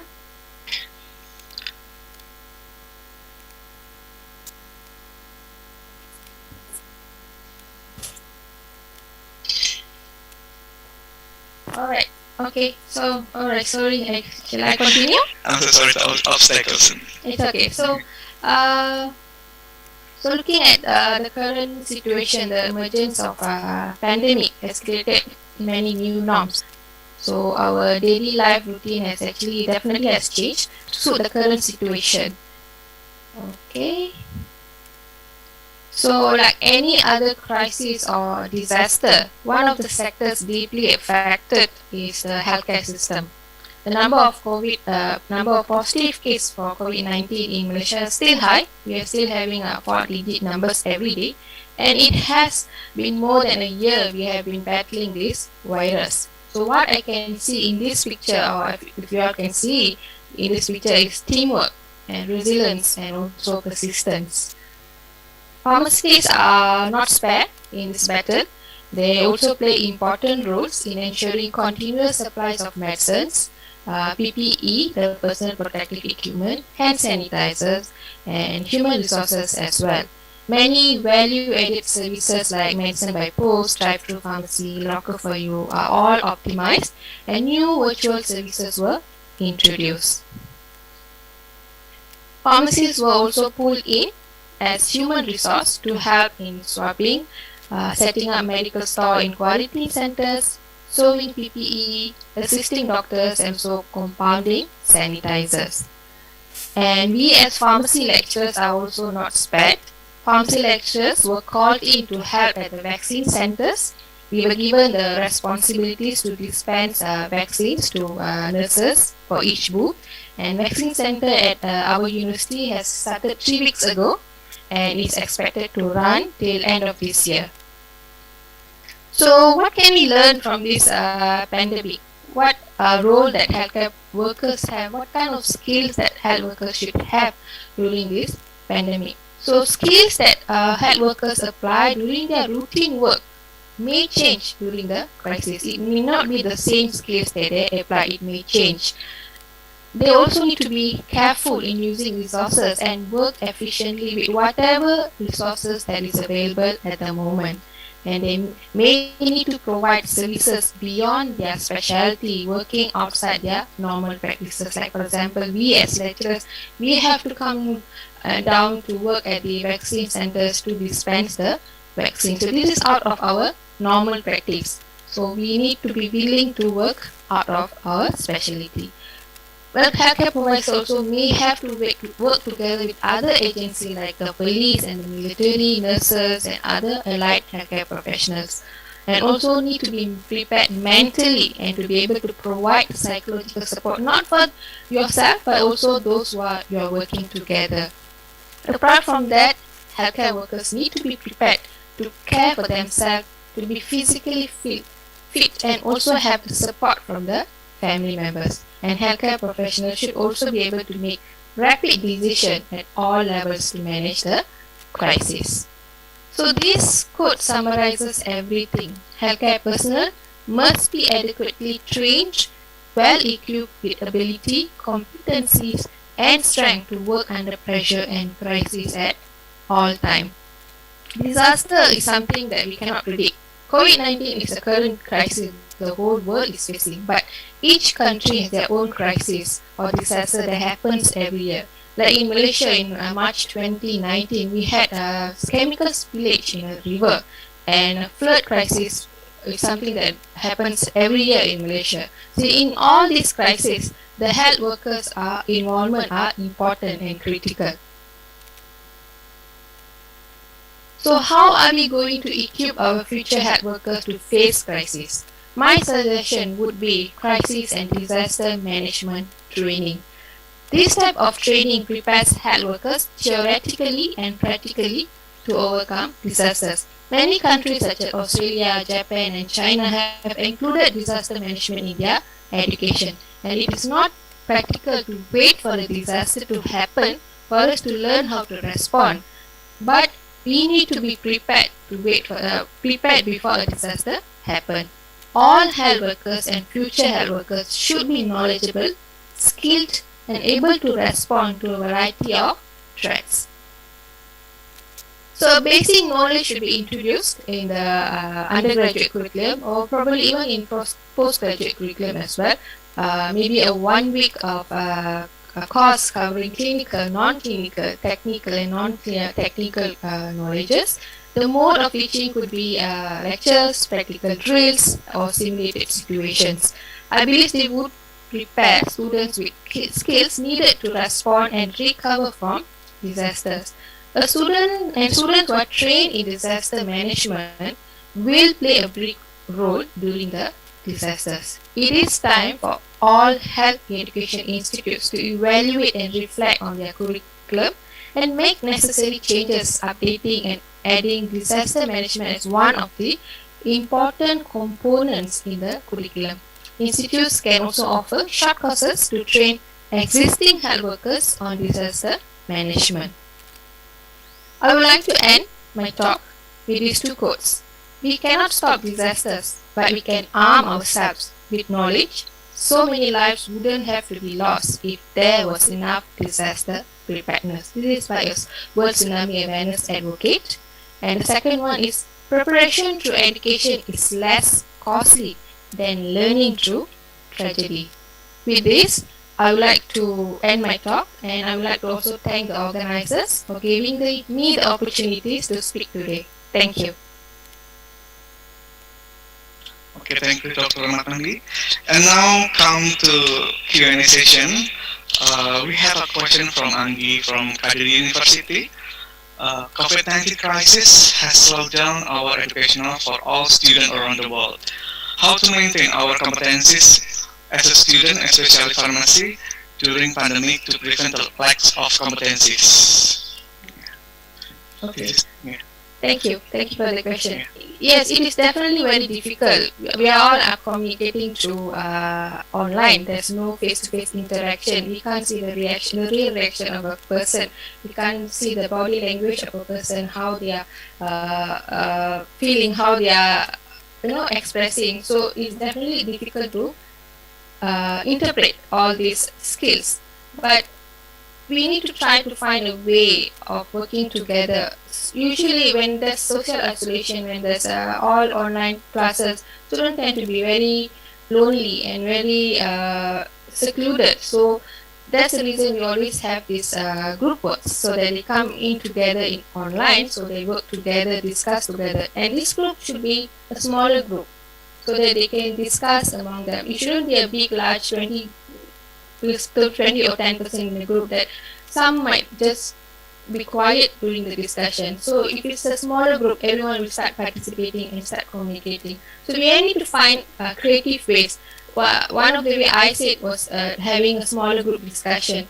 Second one, having competition among the students, encouraging them to speak, encouraging them to participate in competition, to improve their communication skill, to improve their teamwork skill as well. So we need to have more activities. Just because we are online, not necessarily it means we can't have activities. We can have many creative activities in our education system. In our faculty, we have a lot of video creating activities, video competition, logo creating activities. So these kind of activities will boost their motivation, the students' motivation, the students' interest to learn more, the interest to participate more. Okay. There are two questions more, Dr. Mahmathi. The second is from Kartika from Kadiri University. This question is, what do you think about the hard and soft skill of hard worker or student in Indonesia, in India and Malaysia? Can you repeat the question? It's not clear. Yeah. What do you think about the difference hard and soft skill between hard worker in India and Malaysia? India and Malaysia? Maybe it means Malaysia, between Malaysia and Indonesia, maybe. Okay. Yeah. I'm not very sure about Indonesia. Sorry. Yeah. In Malaysia, hard skill are something that you can learn. This is knowledge you can learn. Anyone can learn it very fast. You just have to go through the course and then you pass, you excel, you have the hard skill. But soft skill is something that's very difficult. It's not something that we learn. It is something we need to experience. We need to modify according to the situation. So most of the employers are looking for soft skills more than the hard skill. Yeah, you can be intelligent. You can be the scoring student, but if you're not able to communicate, if you're not able to work the team, there's no way of you to we are lacking in soft skills. So that's the main reason why we introduce the multiple mini interview, so that we can select the capable and the students who are serious to join and become pharmacists in future. So this is one of the reasons we introduced MMI, because there were many feedback from the employers, the hospital administrative, the community pharmacy, the industrial part, saying our students are lacking soft skills. So taking this into account, we have also added more activities so that students will speak up, students will have to critically think, solve problems. So such as we have introduced OSCE, we have introduced a simulation lab. So all these are to improve their soft skills. Yeah. Hope it answers your questions. For the last question, for the name is from Endang from Kadiri University. Is there any special specific hard or soft skill of hard worker must be possessed during COVID-19 crisis? Okay, I think I've already covered that the skills that healthcare workers should have during COVID-19. Hard skill, as I said, it's everyone have that, all the knowledge are there. But soft skills are resilience. You have to be resilient and persistent. You need to be not give up. All right, you shouldn't be giving up. So we've been battling this COVID-19 for the past, it's going to be 2 years, for the past 1.5 years. So the attitude of not giving up, to persistently work towards battling this virus, teamwork. Because we are not just working with our own healthcare workers, like pharmacists working with pharmacists, doctors working with doctors only, but we are working with doctors, nurses, polices, militaries, everyone. So this is a teamwork. So it is not I am greater than you and you are not. So it should be a teamwork, and also interpersonal skills, like being empathic about what is happening, being caring for the patient who have to be socially isolated because of COVID-19, and so there's so many skills that we need to impart during this COVID. I think I've already listed in one of my slides just now. All right, so hope we can go through the slide. Thank you. Okay, thank you for discussion for Dr. Mahmathi. Moving right along, it's now my pleasure to introduce our third speaker, Mr. Mujtahid bin Abdul Kadir, M.Farm. He is a lecturer of Health Sciences Faculty, Kadiri University. I will share the curriculum vitae of Mr. Mujtahid.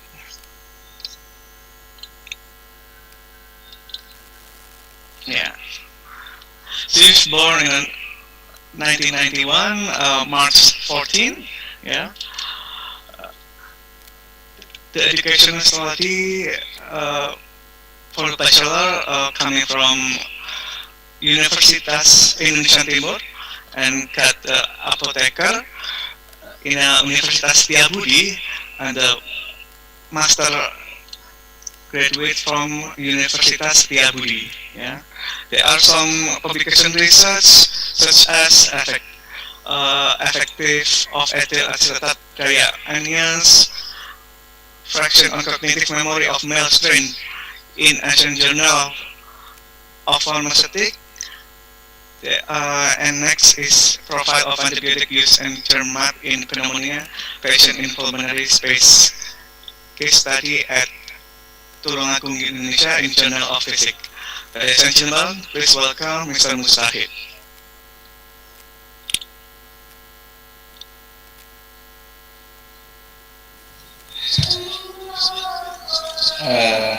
Thank you.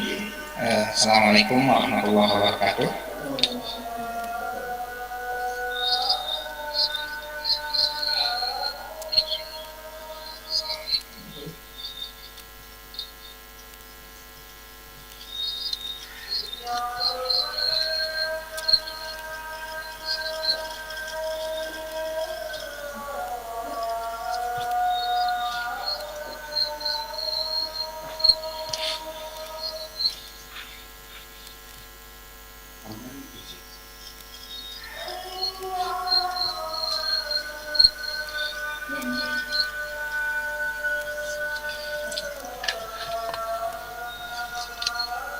Assalamualaikum warahmatullahi wabarakatuh. Alhamdulillahirabbil alamin. Wassalatu wassalamu ala asyrofil anbiya'i wal mursalin wa ala alihi wa ashabihi ajma'in. Rabbi shrah li sadri wa yassir li amri wahlul 'uqdatam min lisani yafqahu qawli. Good afternoon, ladies and gentlemen. My name is Mujtahid bin Abdul Kadir, and I am lecturer at Kadiri University. Today, I want to talk to you about improving hard and soft skill of prospective hard workers, and hopefully can provide additional insight for all of us.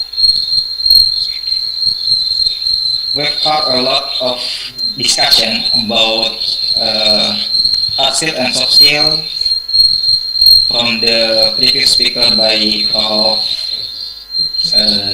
Zahrah, Saad, and Dr. Mahmathi Karuppannan.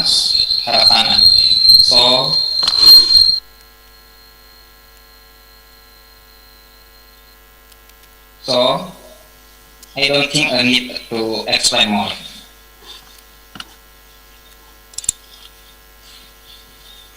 Because the participants of this seminar are from nursing, midwifery, pharmacists, then I will explain a little hard skill and soft skill that you need to work.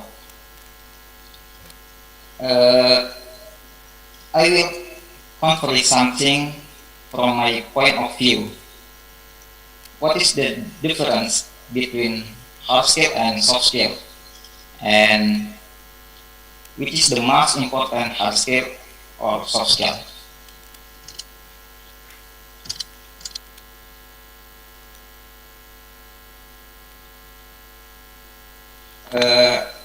I require a little understanding about hard skill and soft skill. Hard skill is technical ability to finish a task or job can be easily quantified. So hard skill is a specific ability and usually can be obtained through formal or non-formal education. And soft skill is human skill, how you interact with yourself and others' objective.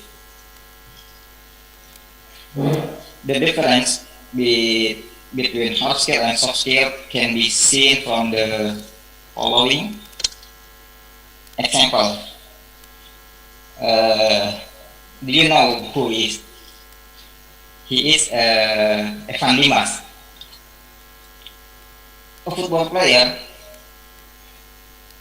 Has hard skills such as running, kick, and dribbling, and the soft skill that must be Possessive include teamwork, critical thinking, correct, or persistence. If you are workers, must have hard skill.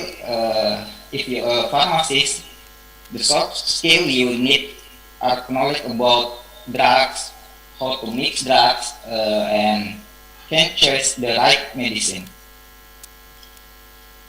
If you are a nurse, you must master the science of nursing, how to inject, how to clean wounds, and others. And if you midwife, you shall know how to help midwifery. And soft skill, the must be possessed by the hard worker include the ability to communicate with the patient so that it can calm and resolve the patient, ability to cooperate with other self staff and time management and stress management, especially during the current pandemic COVID-19. And in the world, in general and Indonesia in particular, shows that soft skill affect 89% of success in the world, and 11% is a hard skill. And some surveys shows the loss of skill from college graduates make it difficult for them to thrive in the world. Some people have had hard skill, but because soft skills are weak, so the job is less satisfying. And the contrary, there are people whose hard skills are less, but have good soft skill. The world is frequently by many. Before I discuss a hard skill, I would like to ask all participants, especially those who are still in college, what is your purpose in coming to college? So, it is necessary to seek the motivation from the guide. Do not be motivated by the encouragement of parents, because this can be dangerous when it can be trouble, can belong the parents, can belong the parents. So, it's remind the goal of friends to come to university can be different. For example, I after graduate from college can be a more critical thinking person, being a ready to work person award.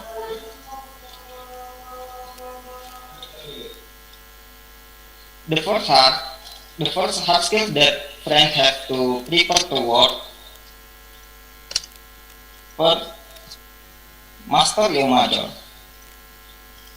I am pharmacist.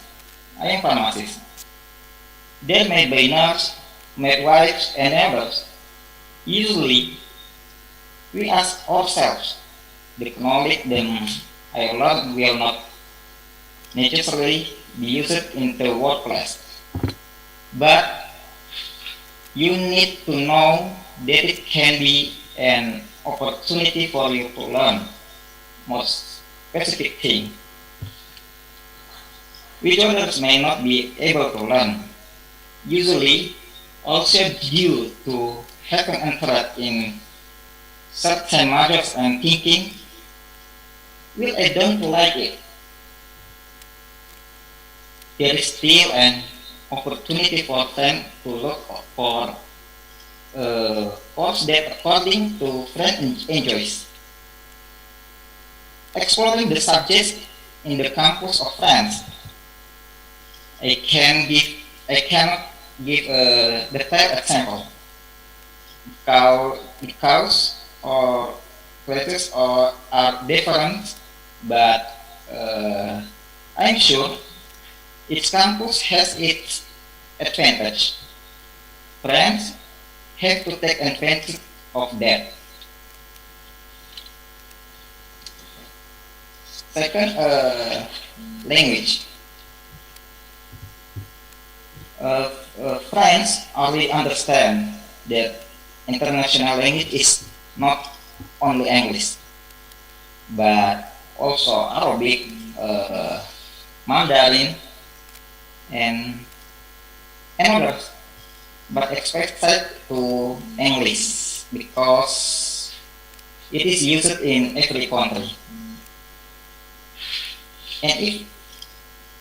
And if it can speak the area, it's also very good. Look at the trend, new, widely used translator to convey information using regional language. Because normally, using the language of the area, let alone use who are in Indonesia. Usually, when giving information, easier to be understood when using regional language, especially if we are in remote area.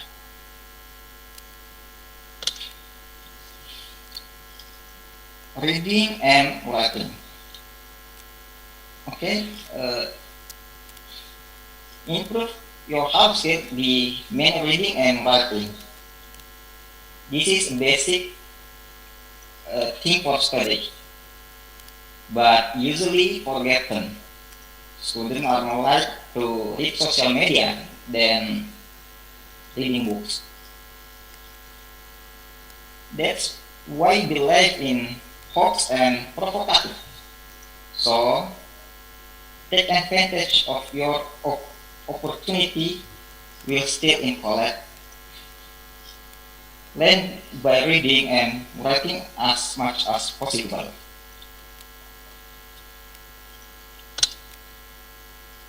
And technology application. Try to master technology. At least means Microsoft Office. Microsoft Office is an application that is needed in almost all jobs. Therefore, it's expected to have the ability to use Microsoft Office. And if possible, master of application such as Photoshop or any others. It's better for you in time.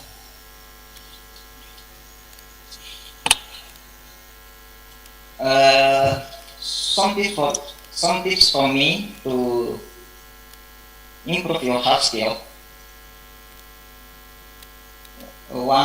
First, enjoy your study. Enjoy your study. Ask people why they were interested in your major and get inspired. Second, take a language course if possible, or simply make friends with people who speak different language with you. And you have to remember, GPA is not everything, but it could open many doors to work.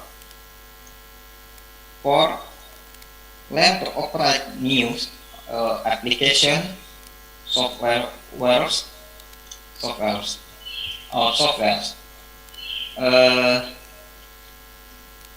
I think you are ready. Soft skill can be divided into two categories: interpersonal and intrapersonal. In- Interpersonal consists of several parts, including communication, teamwork, leadership, empathy. And intrapersonal consists of several, uh, including critical thinking, time management, self-identity, but interpersonal interpersonal is still less attention on in Indonesia because it is considered that our ability to interact with others is more important than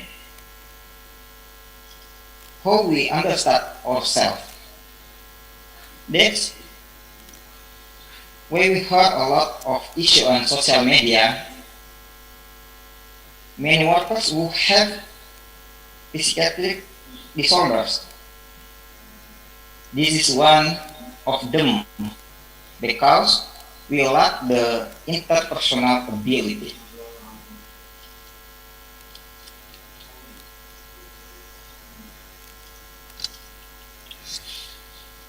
Some soft skills are important for you to have, including self-identity and confidence. Who are you? For me, I want to be judged. I want to be judged not by cell phone I use, or not be the judge by the clothes I wear, but I want to be judged for the ability and the truth given to me.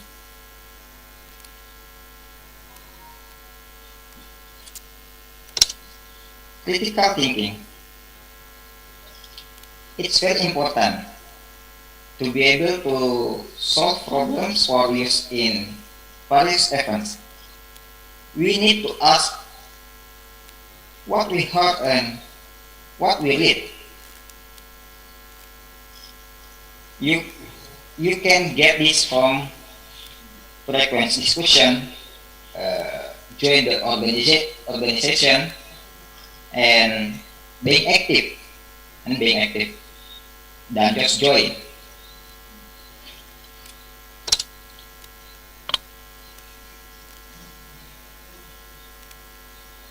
Resilience. College time are hard times. So friends have to survive, let alone major in health. Many practice, many tests, many reports. Should this is the route to success.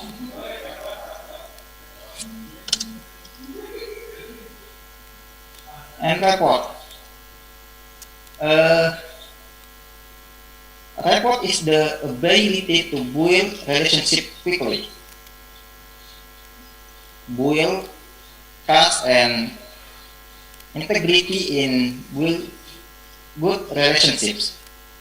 So when we build a relationship, but it simply, if you are single in saving patient, the people will know you. Patients are comfortable communication with you. Cooperate with health workers who have an interest. For example, pharmacists who think that their medicine will run out quickly, or because they are lazy, so they rush to finish their work and do not pay attention to patient comfort. I will be judged by the patient, like it or not, and this can affect the relationship between health workers and patient setting experience.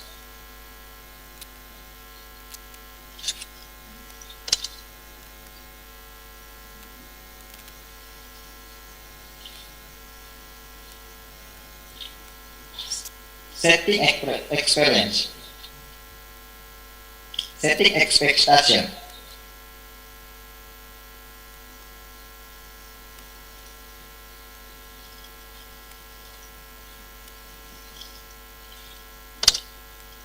empathy, have the ability to motivate people and improve one's abilities.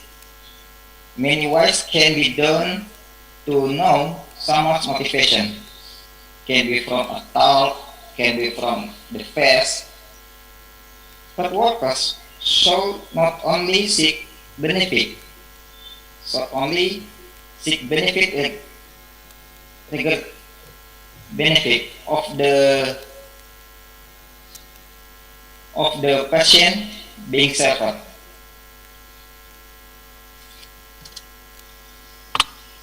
Attraction.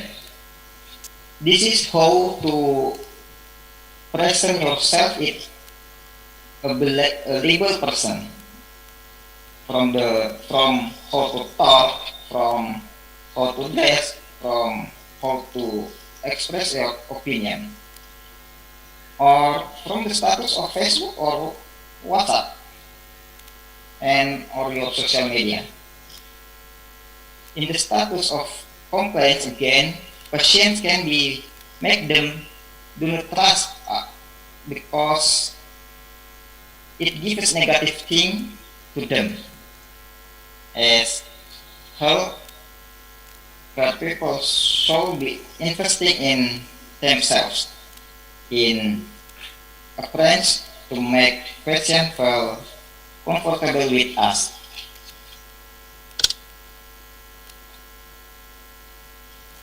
Encapsulation. Encapsulation is the ability to infer or simplify information. You can make the hard stuff easier. As health experts do not have to explain in detail and complexity to the patient. Simply explain the mind part, because not all patients can understand what we explain if it is too scientific, and don't forget using the language understood by the patient. Okay, the finish. Your attitude, not your attitude, will determine your altitude. So that is all my presentation. Thank you very much for the attention. See you again. Thank you. Okay, now we are continuing the Q&A session. Now there are some questions from Nur from Kadiri University. How to balance between soft skill and hard skill? Maybe Mr. Mujtahid can explain that question.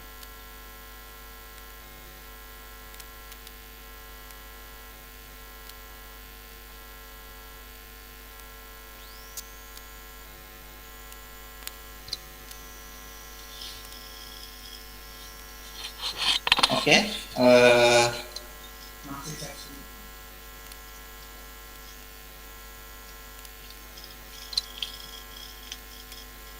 Question good, yeah. How to balance soft skill and hard skill?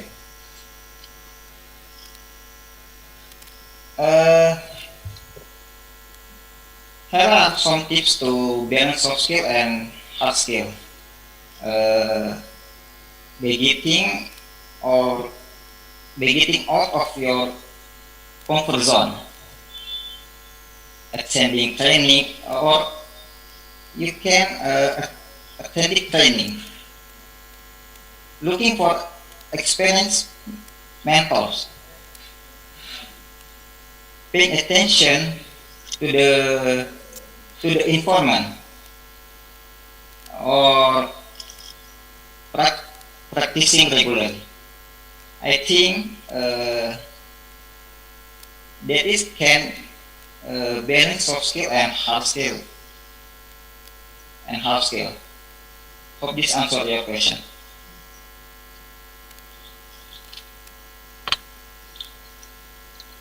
Okay, maybe is there any another question? Please raise your hand from the YouTube. Maybe.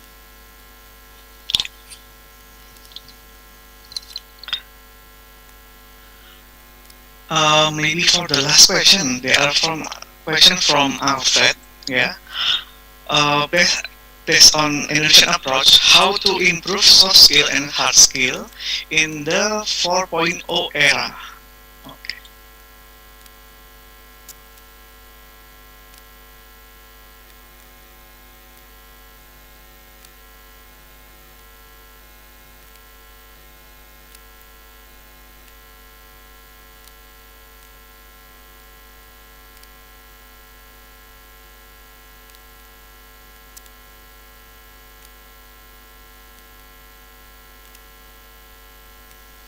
Oh, okay.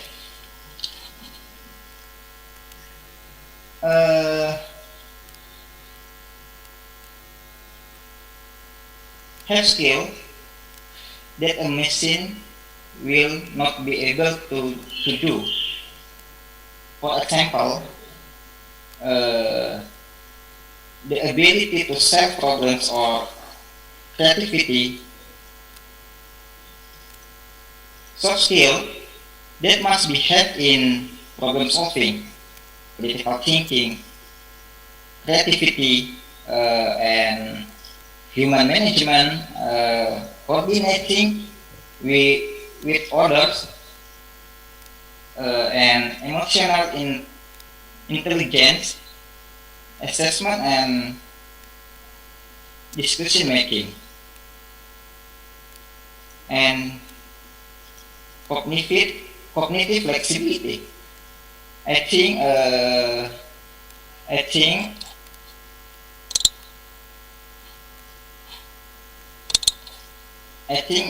that is hope this answer your question, Mr. Alfred.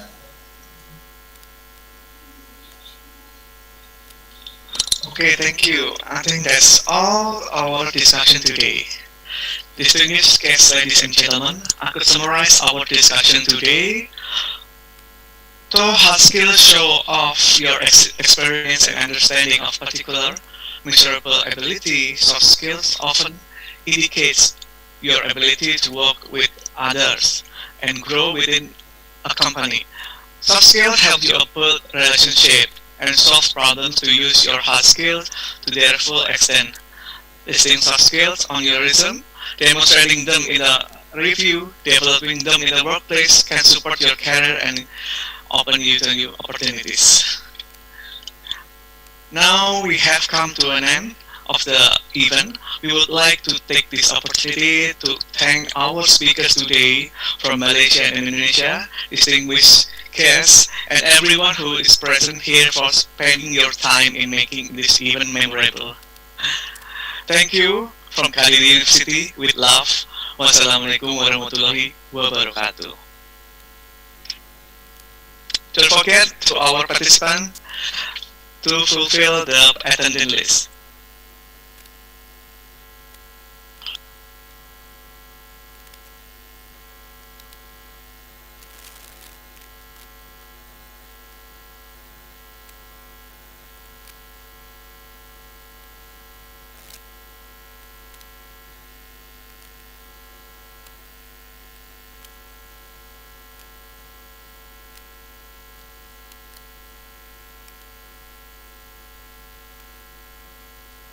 University is a private university located in Kadiri, Java, Indonesia.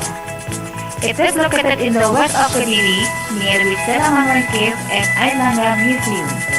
The location is also near with Makumamang Hills, makes the Kadiri University be a comfortable place for studying and learning. Kadiri University has big contribution of Kadiri development. It's said by Sudanjo Supriyadi Walisongo Kadiri Foundation since 1980. Kadiri University has passed many bachelor to fulfill the society needs in Kadiri especially and in Indonesia commonly. The graduates of Kadiri University have gotten a job in many cities and countries all over the world. Criteria competent, superior, characterless to be able to compete internationally in 2026 is the vision of Kadiri University. It is also supported by all faculties in Kadiri University.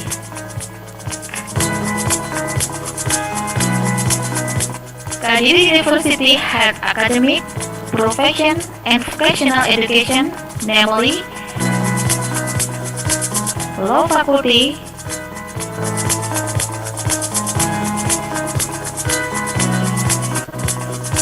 Social and Politics Faculty, Agriculture Faculty,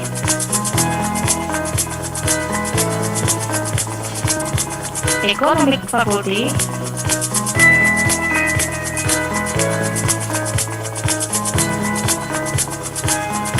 Engineering Faculty,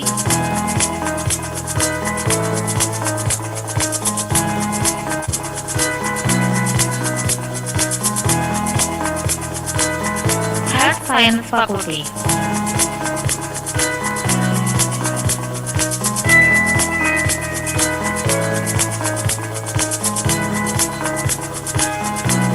Using student-centered learning, Kadiri University is supported by the good quality of lecturer to get a good cognitive, effective, and psychomotoric graduation to be able to compete in globalization era.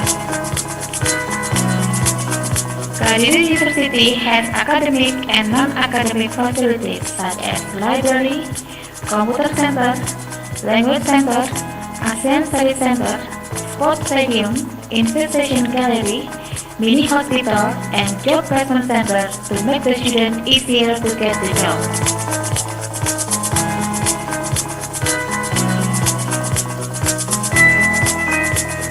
Mari bergabung bersama kami di Universitas Kadiri.